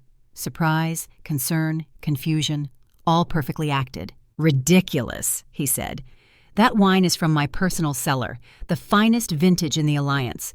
Surely you're not accusing me of trying to poison you." Elena walked toward him, slowly, deliberately. The crowd parted, gave her space. She stopped directly in front of Victor, held out the glass. "Then prove it," she said. Her voice carried to every corner of the hall. "If I'm wrong, I'll apologize publicly. I'll accept any punishment you deem fit for insulting a war chancellor. But if I'm right—" She paused. "Let the implication hang. If I'm right, then everyone here will know who really tried to kill their king." Victor stared at the glass, at her, at the trap he suddenly realized he was in. If he drank, he died from his own poison. If he refused, he admitted guilt. The calculation played across his face. The crowd waited, whispered, watched. Victor made his choice. He slapped the glass from Elena's hand. It shattered on the marble floor. Wine spread like blood. "You planted that poison," he snarled, all pretense of civility gone. "You're trying to frame me. Guards, arrest this woman for attempted murder of a war chancellor." Elena didn't move, didn't react, didn't give him anything, just stood there calmly while guards hesitated, unsure whose orders to follow. "War chancellor." Sasha stepped forward, Her voice cut through the chaos. "Please, let's all remain calm. We can test the wine, verify the truth, clear this up peacefully." "No!"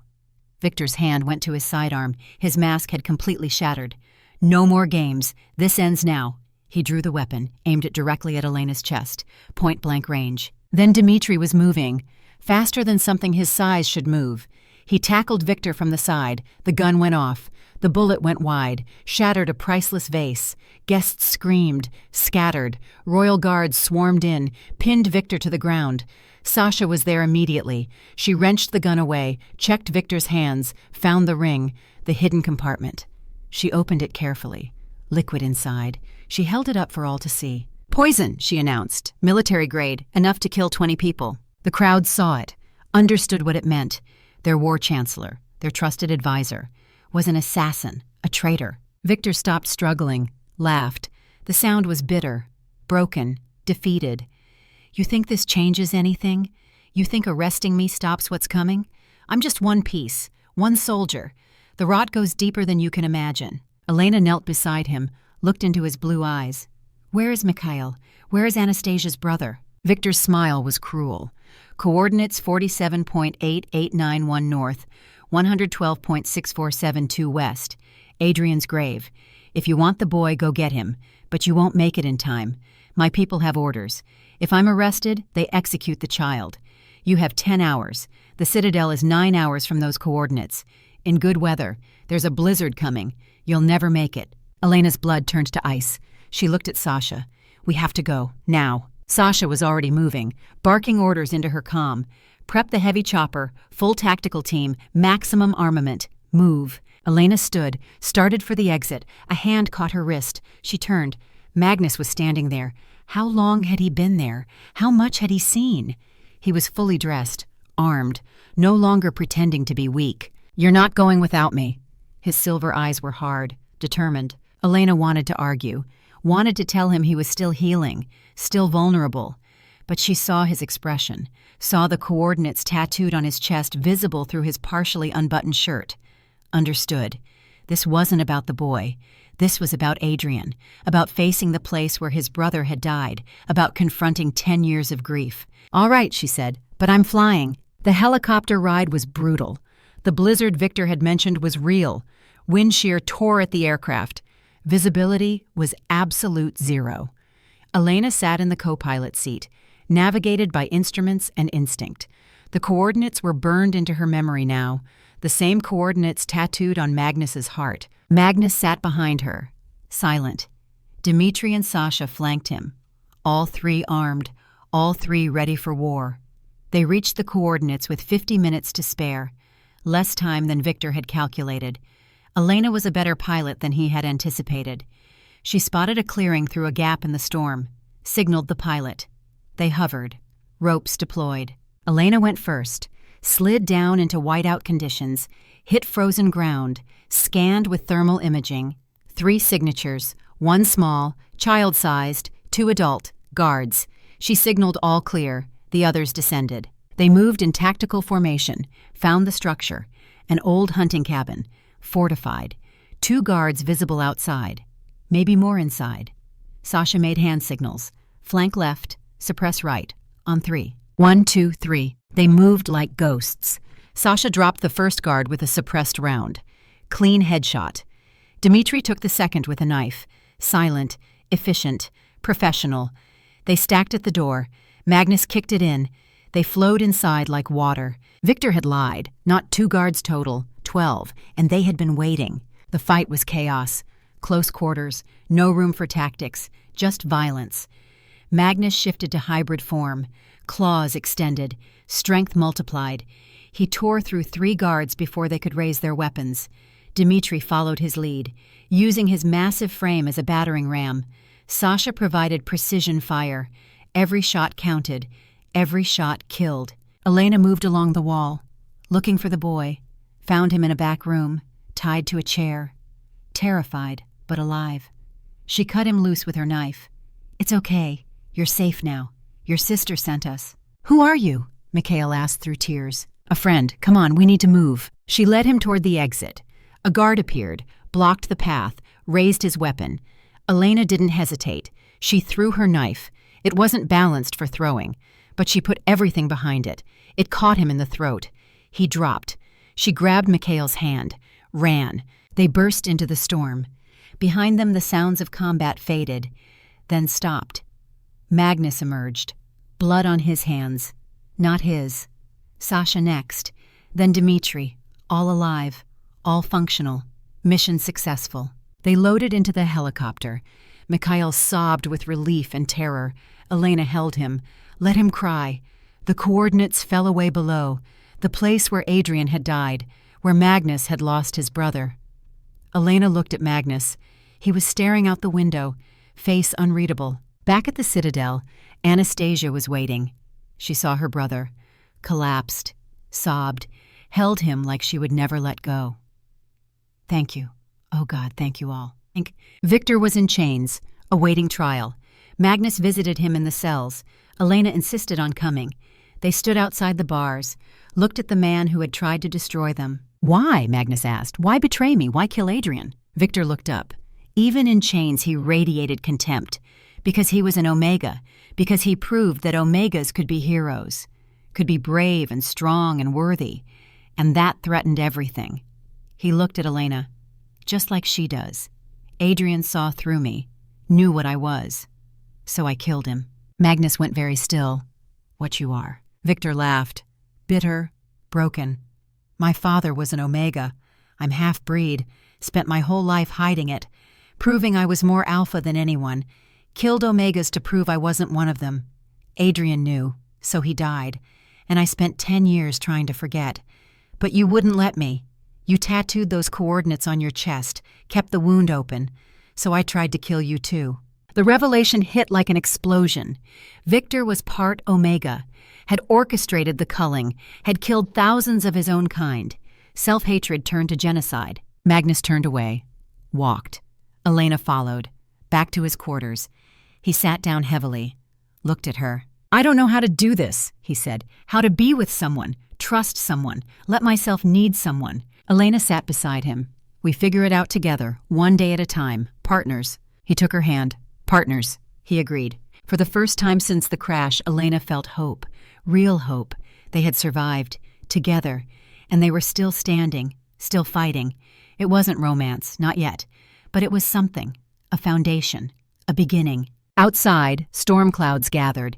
Victor's arrest revealed a larger conspiracy, border packs mobilizing, civil war coming. But tonight, they had won. Tonight, an Omega and an Alpha sat together at the heart of power. Proving strength came in many forms. That change was possible. The glacial court was thawing, and Elena Frost was at the center of it. By necessity, by survival, by refusing to die. She had carried a king 8 miles. Now she would help him carry a kingdom, one step at a time, into whatever winter came next. 3 weeks.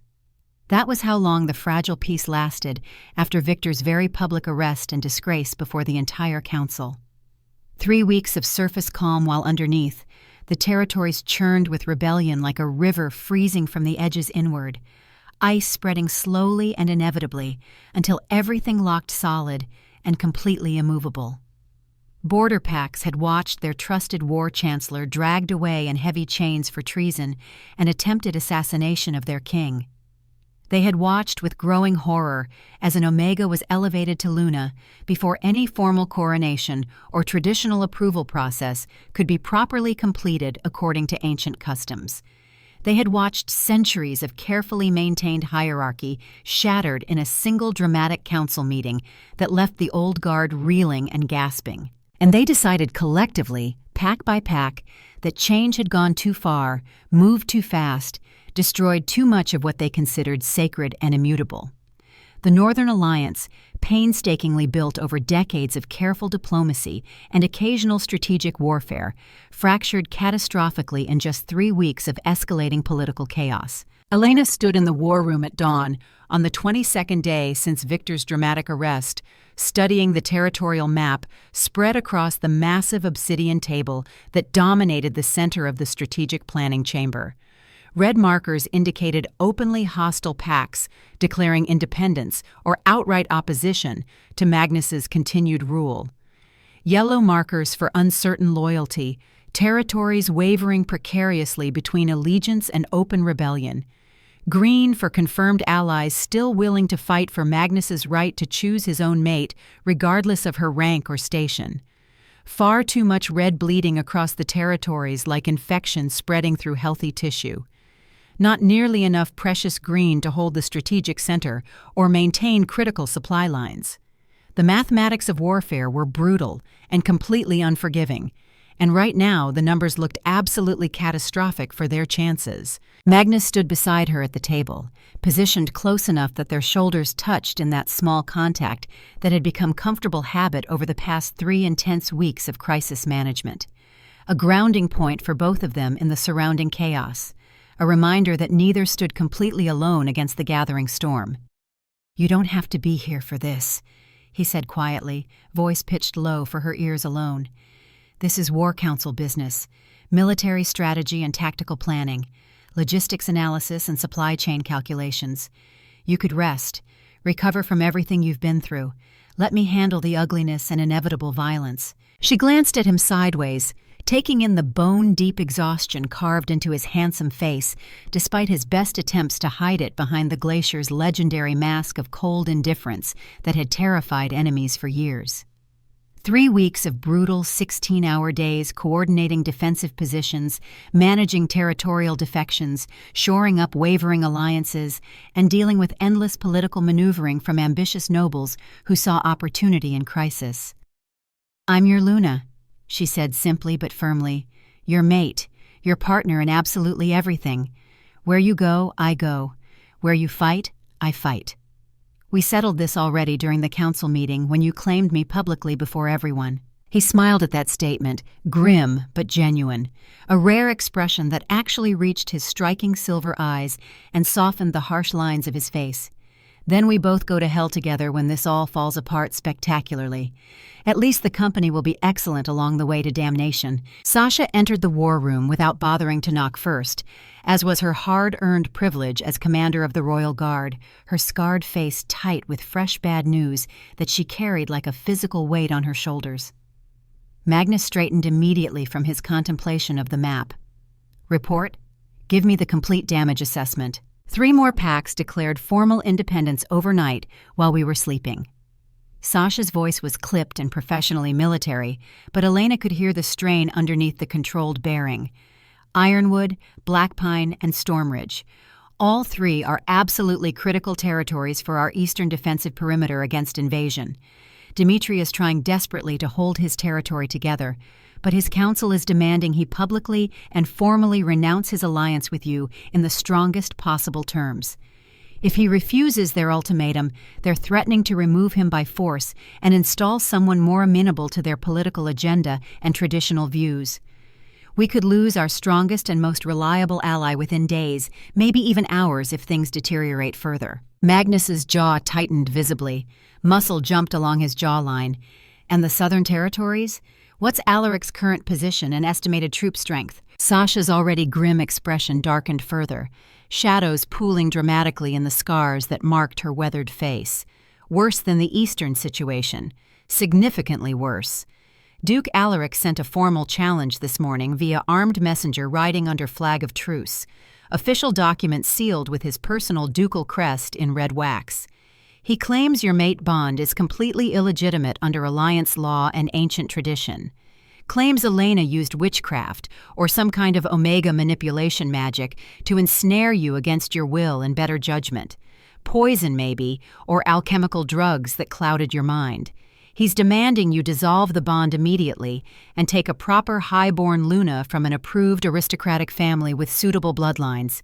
If you refuse what he calls his reasonable and traditional request, he's prepared to march north with 8,000 professional soldiers. Our intelligence network suggests the actual number might be closer to 10,000 if you include his mercenary contractors and foreign allies he's been recruiting. He's been systematically gathering forces and stockpiling supplies for weeks while we were distracted with Victor's trial and imprisonment. Elena felt ice forming in her stomach and spreading outward through her veins like frost spreading across a window on a winter morning. 8,000 to 10,000 trained and well-equipped soldiers ready for war. Magnus commanded perhaps 4,000 truly loyal troops after the recent defections, desertions, and strategic withdrawals from exposed positions. The mathematics were absolutely brutal, unforgiving, deadly. "You can dissolve it," she said before she could stop the words from escaping her mouth, before rational thought could censor the emotional impulse. The bond. Tell them it was temporary madness caused by the frostbite serum poisoning your judgment and decision-making. Tell them I manipulated you somehow using forbidden Omega abilities. Take a highborn mate like they want and expect from someone of your position and power. Stop the war before it starts. Save thousands of lives that would be lost in pointless fighting over one person's choice of mate. Every single head in the war room turned toward her as if she had suddenly sprouted wings or burst into flames or committed some other physically impossible act. Magnus moved so fast, she barely registered the motion before he was there in front of her. His hand cupped her face with surprising gentleness, given the violence blazing in his eyes, forcing her to look directly at him and see the absolute truth written in every line of his intense expression. His silver eyes blazed with an intensity that literally stole the breath from her lungs. "Don't." The single word was quiet, deadly, absolute as winter itself. "Don't even think it. Don't even consider it for a single heartbeat. I would rather fight 8 separate wars consecutively than lose you. I would rather burn every single territory to complete ash and rule over a lifeless wasteland than let them take you from me. You are mine. I am yours. That bond is the only thing in my entire miserable life I'm absolutely certain about anymore. Everything else can burn to cinders and blow away on the wind, and I genuinely wouldn't care at all." The raw possessiveness in his voice should have frightened her, should have made her pull away and question his sanity and judgment. Instead, it made something deep in her chest warm and settle and feel safe for the first time since early childhood, before the world turned cruel. She had spent 10 long, brutal years invisible to her own kind, disposable, less than nothing, a ghost haunting the edges of pack territories begging for scraps. Now the most powerful wolf alive in 5 territories was looking at her like she was the absolute center of his entire universe, like he would personally destroy the world itself with his bare hands to keep her safe and by his side. It was intoxicating, terrifying, perfect, right in ways she couldn't fully articulate even to herself. "Then we fight," she said, her voice steadier than she actually felt inside. "Together.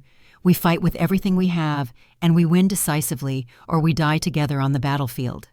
No other options exist for us." Magnus's thumb traced her cheekbone with infinite gentleness, despite the violence implicit in his previous words. "Together," he agreed softly. "Always together." Then he turned to address the others assembled in the room waiting for orders.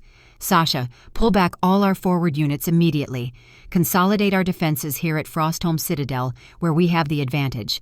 We can't possibly hold scattered positions against numerically superior forces with better supply lines and interior positions. Dmitri, you'll command the eastern approaches and critical mountain passes. I need you to buy us time at absolutely any cost. Hold those passes for as long as physically possible, even if it costs everything you have." "And what exactly will you be doing during all this defensive maneuvering and repositioning?" Dmitri asked from where he stood in the shadowed corner of the room, watching everything with calculating eyes. Magnus smiled slowly. It wasn't pleasant or reassuring in the slightest. It was the smile of the glacier, the cold expression that had earned him his fearsome reputation across 5 territories and beyond their borders. The smile that parents invoke to scare misbehaving children into obedience and good behavior. "I'm going to remind Duke Alaric very personally why they call me the Glacier, why they tell horror stories about me to frighten the young into behaving, why absolutely no one has successfully challenged my rule in 12 long, bloody years of attempts by ambitious wolves who thought they could take what was mine." The plan he outlined over the next tense hour was dangerous to the point of complete insanity. Reckless by any reasonable military standard or conventional wisdom. Brilliant in its audacity if you were desperate enough or crazy enough to actually attempt it with minimal resources. Instead of waiting passively for Alaric to march north with his overwhelming numerical advantage and superior logistics train, Magnus would take a tiny strike team south directly into enemy territory for a decapitation strike. 50 wolves total, elite professional soldiers, fast mobile riders, lethal experienced fighters who had survived dozens of battles. They would systematically hit Alaric's supply lines and burn his staging grounds to ash, assassinate his war council and key field commanders, decapitate the rebellion before it could fully mobilize its considerable forces for the planned invasion. It was the kind of extremely high-risk strategy that either won wars decisively and permanently or got everyone involved killed spectacularly and remembered as fools in history. There was no middle ground, no partial success, no second chances if things went catastrophically wrong. Elena insisted on coming with the strike team. Magnus refused immediately and absolutely without any room for negotiation. Absolutely not. Not happening under any circumstances. You'll stay here at Frostholm, safe behind walls and guards and defensive positions, protected by our best remaining soldiers.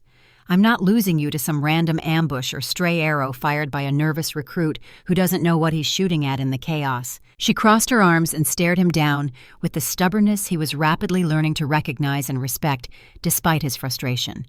And I'm not sitting passively in a tower while you throw yourself into an obvious suicide mission with terrible odds of success.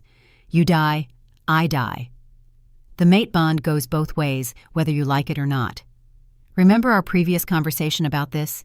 Your wolf won't survive losing me, and my wolf won't survive losing you. We're linked now at the most fundamental biological level, bound together permanently until death. They stared at each other for long, tense moments, wills clashing like swords meeting in violent combat, neither backing down or showing any weakness. The air between them crackled with tension. Finally, Magnus sighed deeply, the sound of a man who knew he was comprehensively beaten by superior logic and stubborn determination he couldn't overcome. You're the single most stubborn creature I've ever encountered in my entire life. You're only figuring that out now after 3 weeks together? She smiled slightly despite the tension. He pulled her close abruptly, buried his face in her hair, breathed her in like she was air, and he was drowning in deep water. If something happens to you out there in enemy territory, he said very quietly against her temple, if I lose you to violence or pure chance or bad luck, I honestly don't know what I'll become, what kind of monster I might turn into without you there to anchor me to sanity and humanity. Elena wrapped her arms around him tightly, held on with all her strength. Then don't lose me. Simple as that. We survive together or not at all. They departed at dawn 2 days later after frantic preparations and final supply checks. 50 wolves on horseback, moving fast through terrain that would naturally slow conventional military forces significantly. Staying deliberately off established roads and known travel paths that might be watched by scouts. No fires permitted at night that might give away their position to enemy patrols. No unnecessary noise or conversation that might carry in the still air. Professional, efficient, deadly serious about their impossible mission. Elena rode beside Magnus on a horse that had been specially selected for her smaller frame and limited riding experience. She had never been much of an accomplished rider before this emergency, but she learned quickly through sheer necessity and desperate determination to keep up. Survival required constant adaptation to rapidly changing circumstances.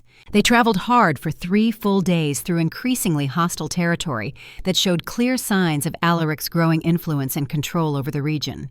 Sleeping rough under stars cold enough to freeze breath into visible ice crystals that hung in the air. Eating cold rations that tasted like cardboard but provided necessary calories and energy for the grueling pace. Speaking in whispers when they spoke at all. On the 4th day of difficult travel, they finally reached the border region of Alaric's personal territorial holdings and saw the full extent of the strategic problem they faced. The Duke's war camp was massive beyond anything their intelligence had suggested or predicted from scout reports. A temporary city constructed from canvas and wood and ambition. Military tents stretched for half a mile in neat, organized rows that spoke of professional leadership and careful planning. Supply wagons formed a defensive perimeter around critical assets. Armories were guarded by rotating shifts of alert soldiers who looked competent. thousands upon thousands of wolves drilling in coordinated formations, their movements precise and practiced under experienced commanders who knew their business. This wasn't some ragtag rebellion of discontented wolves with grievances. This was a professional army prepared for serious, sustained warfare. Magnus studied the camp carefully from a ridge position a full mile distant, using military field glasses to count forces and assess defensive preparations and identify weak points. Sasha crouched beside him in the pre-dawn darkness, her scarred face grim in the faint light. "That's considerably more than 8,000 soldiers down there," she said very quietly. "I count at least 10,000 actual combat troops, maybe 12,000 if you include support staff, supply personnel, medical teams, and strategic reserves in the rear areas." Magnus's expression didn't change at all behind the field glasses. "Then we'll need to be exceptionally creative in our tactical approach. Overwhelming numerical force meets unconventional asymmetric response. We hit them precisely where they least expect any trouble from a smaller force." The strike operation commenced exactly at midnight, when visibility was poorest and guard alertness naturally lowest after long hours on watch. Magnus divided his tiny force into 5 specialized teams with very specific objectives and rally points. Sasha would lead the primary assault on the main armory, where gunpowder and ammunition were stored in large quantities for the planned campaign. Dmitri would infiltrate and systematically destroy the command tent along with all communication equipment and maps. Magnus himself would target Alaric directly for capture or elimination as the situation warranted. And Elena, despite her vehement protests and logical arguments about being useful, would coordinate all activities from the designated rally point half a mile distant, with 10 wolves assigned as her personal security detail. "Keep our primary escape route clear and open at all times," Magnus had ordered with the voice of absolute command that brooked no argument. "If this operation goes catastrophically wrong, you run immediately without hesitation. Don't wait for me or anyone else. Don't look back. Don't hesitate even for a second. Just run as fast as possible and survive to fight another day. Promise me." She had agreed out loud with appropriate words and tone. But she had also crossed her fingers behind her back when she made that promise. Old childhood habit from before the culling. Didn't count as a real promise if you crossed your fingers during it. Some lessons stayed with you forever. The first explosion lit the night sky like a second sun being born from absolute nothing. The armory. Sasha's team had systematically packed it with every incendiary device and chemical accelerant they could improvise from available supplies and materials. The blast was absolutely massive beyond all expectations, sent flames 300 feet straight into the air. The shock wave rattled trees a full mile away and knocked several sentries completely off their feet onto the ground. Soldiers poured from tents in various states of dress and readiness, confused, disoriented, shouting contradictory orders at each other. Perfect chaos for what came next in the carefully coordinated plan. Magnus's assault team moved in swiftly under cover of confusion and darkness and billowing smoke, fast as shadows racing across ground, silent as falling snow, ghosts in the darkness cutting through sentries like smoke passing through a forest. They reached Alaric's command tent, expecting to find the Duke sleeping or perhaps planning strategy with his military advisors. Found instead an empty tent and 20 fully armed guards waiting in perfect ambush formation with weapons ready. "Trap!" Magnus snarled the immediate realization. "Fall back immediately. Everyone out right now." His team tried desperately to retreat to safety through the entrance, found all the tent exits efficiently blocked by additional soldiers pouring in from outside reinforcements. 50 professional fighters, 100, more arriving by the second from nearby positions. They had been expected, anticipated, prepared for. Someone had betrayed them completely. Someone had told Alaric precise details about the strike operation, including exact timing and specific objectives and team composition. Magnus shifted to full wolf form instantly without any hesitation or thought, massive frame expanding, silver-tipped black fur gleaming beautifully in firelight from the burning armory that cast dancing shadows. His team followed his lead and transformed rapidly. The fight that erupted was brutal beyond any description or comprehension.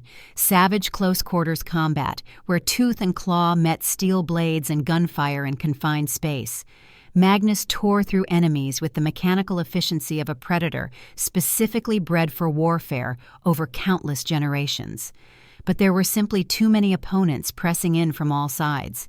His outnumbered team was being systematically overwhelmed despite their vastly superior individual skill and ferocity and experience. At the rally point, half a mile distant, Elena heard the distinctive sounds of combat change in very concerning ways that made her blood run cold. The clash of battle intensifying rather than concluding quickly as planned. The screams multiplying instead of decreasing. The roars of pain and death.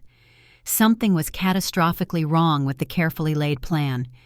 Magnus had estimated 30 minutes maximum for the complete operation from start to finish. It had been 50 minutes already with no sign of completion. She waited with growing dread and sick fear. 60 minutes passed. 70. The sounds of intense combat faded gradually, then stopped completely and abruptly. Ominous silence fell across the entire camp. Her enhanced wolf senses screamed urgent warnings through her nervous system. Danger, trap, betrayal. Run now while you still can. But Magnus was in there somewhere fighting for his life. Her mate, the man who had looked at her like she mattered when absolutely no one else in the world did, who had publicly claimed her before the entire council, and damn all the political consequences and threats, who had told her repeatedly he would burn the world itself to keep her safe. She couldn't run away like a coward, wouldn't abandon him to die alone surrounded by enemies. Elena grabbed her pack with shaking hands, checked her limited supplies methodically, forcing herself to think clearly.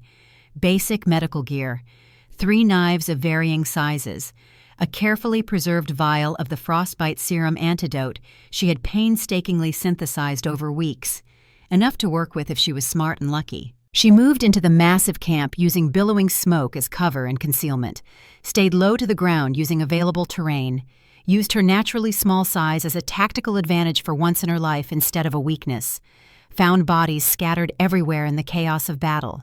Magnus's team members, some clearly dead already with terrible wounds, some dying slowly from injuries no medicine could heal.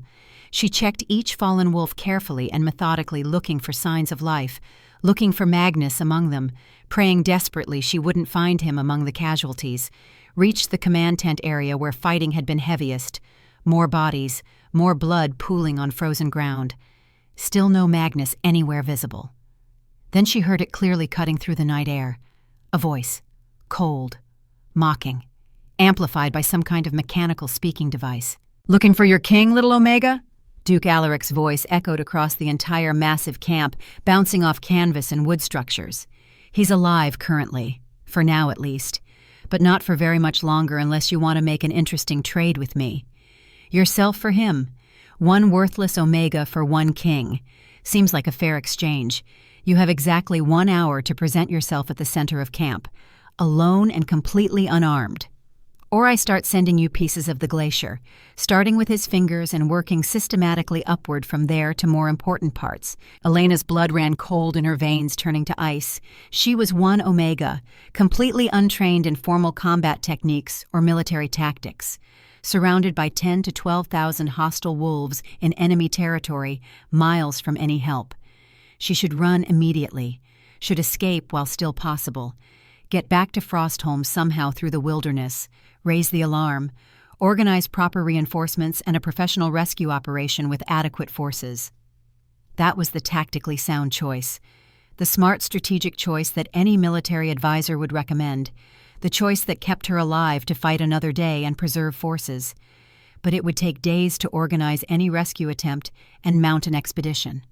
And Alaric had promised only 1 hour. Magnus would be dead long before help could possibly arrive through hostile territory, would die alone and in terrible pain because she chose survival over sacrifice. Some choices aren't about tactics or survival or strategic advantage or preserving forces for future battles. They're about who you are fundamentally at your core when everything is stripped away, what you stand for when everything external is gone, whether you're the kind of person who runs when it matters most or the kind who walks directly into fire knowing with absolute certainty you'll burn. Elena thought about Adrian, the 14-year-old Omega boy who had stood physically between children and soldiers during the Culling massacre, who had drawn their fire deliberately to save others who couldn't save themselves, who had died buying time for 7 children to escape to safety and survive. She thought about Magnus, who had fought off 6 mercenaries while literally dying from poison spreading through his system, who had stood in front of the entire council and claimed her publicly despite the devastating political cost to his position, who had made her matter for the first time in 10 years when she was nobody. She couldn't run, not this time, not ever again for the rest of her life. Elena walked into the center of the massive camp with both hands raised high above her head in clear surrender, unarmed exactly as ordered, completely visible to everyone watching, surrounded instantly by dozens of soldiers with weapons drawn and ready to kill. She didn't fight them, didn't resist or struggle, just kept walking steadily and deliberately toward the massive tent at the heart of everything, toward Alaric, toward Magnus, toward whatever fate awaited her at the end of this path. The Duke was precisely what she expected from reputation and description. Mid-50s with gray at his temples, expensive ceremonial armor that had clearly never seen actual combat or real bloodshed in battle, perfect hair despite the late hour and surrounding chaos and violence, the kind of man who had inherited power and position and mistook it for genuine competence or earned authority, who had never faced real hardship or made truly hard choices with consequences. He sat on an actual throne that dominated the tent, an ornate chair that had been laboriously transported here for the specific purpose of making him appear important and regal and worthy. Magnus was chained heavily beside it, kneeling, bloodied, beaten, but still alive and conscious. His silver eyes found hers immediately across the space, widened with recognition, then filled with rage and horror and desperate fear for her safety. "Elena!" he snarled, the word torn violently from his throat. "Run! Get out of here right now! Don't do this! Don't sacrifice yourself for me, I'm not worth it. She ignored him completely, looked at Alaric instead with steady eyes. "I'm here exactly as demanded. Now let him go as you promised in your offer." Alaric laughed, a sound like breaking glass, unpleasant and sharp and cruel. "Oh, I don't think so, little Omega.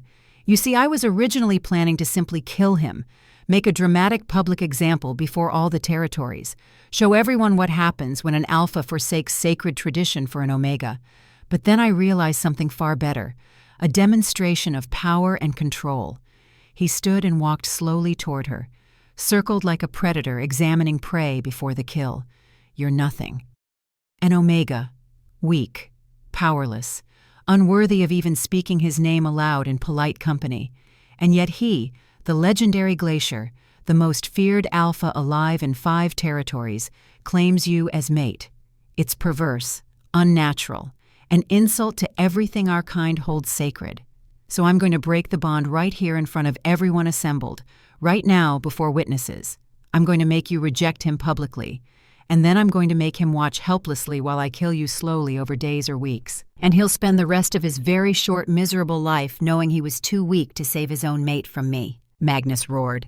The sound was absolutely primal, agonized beyond words or description. The heavy chains holding him groaned audibly under the tremendous force of his struggle against the metal, started to crack and splinter. Guards moved in quickly and professionally, beat him down viciously with clubs and boots until he stopped struggling. Elena felt her own wolf howl in sympathy deep inside her chest, felt the mate bond stretching painfully across the distance, aching, threatening to snap completely and destroy them both. Alaric stood directly in front of her, grabbed her chin roughly with cruel fingers that dug into her skin, forced her to look at him and see the certainty of her death in his eyes. "Reject him now. Say it clearly so everyone can hear your words. Say you were never his mate, that it was all an elaborate lie, an Omega trick or manipulation or witchcraft. Say it convincingly, and I'll kill you quickly and almost painlessly. Refuse, and I'll make it last for days, weeks, months, even if I feel creative. I'll break every single bone in your body, burn every inch of skin, make you beg desperately for death as release from suffering." Elena met his eyes steadily, didn't flinch, didn't look away, didn't show fear even though terror gripped her heart. In her calmest voice, the precise voice she used when explaining complex concepts to those who foolishly doubted her intelligence, she said clearly and firmly, "No." Alaric's practiced smile vanished instantly like smoke. "What did you just say to me?" "No," she repeated firmly. "I don't reject him. I don't reject the bond. I would rather die screaming in agony for days than give you what you want. So do your absolute worst. Torture me. Kill me. But know this absolute truth. You're going to lose this war. Not today, maybe. Not here in this place. But eventually and inevitably. Because you fundamentally don't understand what real strength actually is at its core." "What are you babbling about?" Alaric's face twisted with contempt and confusion and rising anger. "You think strength is power and armies," Elena continued steadily, her voice clear and unwavering. "Army size and numbers, inherited titles and positions handed down through bloodlines, the ability to make others obey through fear and violence and threats. But real strength is what Magnus showed when he stood in that council chamber and claimed me knowing it would cost him everything he'd built over 12 years. Real strength is what I showed when I carried him 8 miles through a blizzard, knowing I might die trying to save someone I barely knew. Real strength is refusing to break when breaking would be so much easier and safer and more comfortable. So go ahead, Duke Alaric. Kill me. Torture me. Do whatever makes you feel powerful. But you'll never break me, and you'll never break him. And that's exactly why you've already lost this war before it even truly started." The massive tent went absolutely silent, every eye fixed on her small frame, standing defiant, every wolf hanging on her words. Alaric's face turned purple with rage beyond control. He raised his hand to strike her across the face. Then the tent exploded. The back wall literally blew inward in a spray of canvas and wood and fire and smoke. Sasha charged through the gap she had created, covered in blood and ash and glory, leading 40 wolves who should have been dead according to all reports. Magnus's team, wounded but alive and very angry and ready to finish this. They had been regrouping in the darkness and shadows, waiting for the perfect moment to strike, planning their counterattack with precision. And Elena had given them the perfect opening by drawing every soldier and guard to one central location. Chaos erupted instantly throughout the camp as soldiers scrambled. Magnus broke his chains with pure adrenaline and rage beyond human limits. The metal links shattered like glass under impossible force. He shifted to hybrid form in an instant, claws extended, fangs bared, muscles rippling, launched himself at Alaric with the force of an avalanche. The Duke tried desperately to run, didn't make it 3 steps before Magnus was on him, one massive hand wrapped around Alaric's throat. Claws pressed into soft flesh, drawing blood. One squeeze, and the Duke was dead. "Yield!" Magnus snarled. The word was barely human, barely civilized, pure wolf speaking through human vocal cords. Alaric went rigid, felt death pressing against his carotid artery, felt his mortality in a way he had never felt it before in his privileged life. "I yield," he gasped, voice high with pure terror. "I yield. I surrender unconditionally to you." Magnus didn't kill him, wanted to desperately with every fiber of his being. Elena could see it in his eyes. The wolf wanted blood, wanted revenge for the chains and beating and threats. But Magnus, with visible effort that made his muscles shake, pulled back from the edge, shifted to human form, stood. He was magnificent, naked and bloody and completely undefeated. A king in truth, not just title. He looked at the assembled soldiers watching from all sides, at Alaric's massive army watching their duke kneel in complete surrender. "Anyone else want to challenge my Luna?" His voice carried to every corner of the camp and beyond. "Anyone else want to question my choice of mate?" Complete silence. No one moved. Magnus walked directly to Elena, pulled her into his arms. "You're completely insane," he whispered against her hair. "Utterly insane to walk in here alone." "You're only figuring that out now?" She smiled despite everything. The ride back to Frostholm took 4 long days. Alaric's army scattered without leadership. The rebellion collapsed. 3 packs rejoined the alliance, but the victory cost 12 wolves dead, 23 wounded. It would take years to rebuild trust. The coronation happened 3 weeks later, a formal mating ceremony and coronation combined. Elena wore a gown of winter white embroidered with silver thread. When she walked down the aisle toward Magnus waiting at the altar in ceremonial armor, the entire world faded except his eyes. He ignored the traditional script completely, took her hands in his. "Elena Frost, you carried me 8 miles when you should have left me to die. You fought for me when the world wanted you gone. You stood before an army and refused to break even when breaking would have saved your life. You are the strongest, bravest, most stubborn wolf I have ever met in my life. I don't deserve you, but I will spend every day trying to be worthy. I vow to protect you with everything I am, to honor you above all others, to stand beside you as partner and equal, to love you until the mountains crumble to dust and the stars burn out. You are my mate, my Luna, my home, and I am yours forever." Elena hadn't prepared anything, but the words came. "Magnus Stone, you looked at me when I was invisible. You claimed me when the world said I was unworthy. You gave me a reason to be more than I was. I vow this. I will carry you as far as you need. I will fight beside you in every battle. I will stand with you when the world turns against us. You are my mate, my king, my partner, and I am yours, until winter takes us both." He kissed her. The crowd erupted. 2 months later, they stood at the rebuilt weather station on Widow's Peak, looking down at the territories spread below, at the world they would build together. She was Elena Frost, Luna of the Northern Territories, mate to Magnus Stone, queen not through birth but through courage. Far below, a new generation trained, Omega and Alpha side by side. Learning that strength came in many forms, that change was possible. Together, forever, the Frost Luna and her Glacier King, partners in everything. The story of 8 miles. The story of an Omega who refused to be invisible. The story of an Alpha who chose love over tradition. It wasn't a fairy tale, it was better, it was real, it was earned, it was theirs.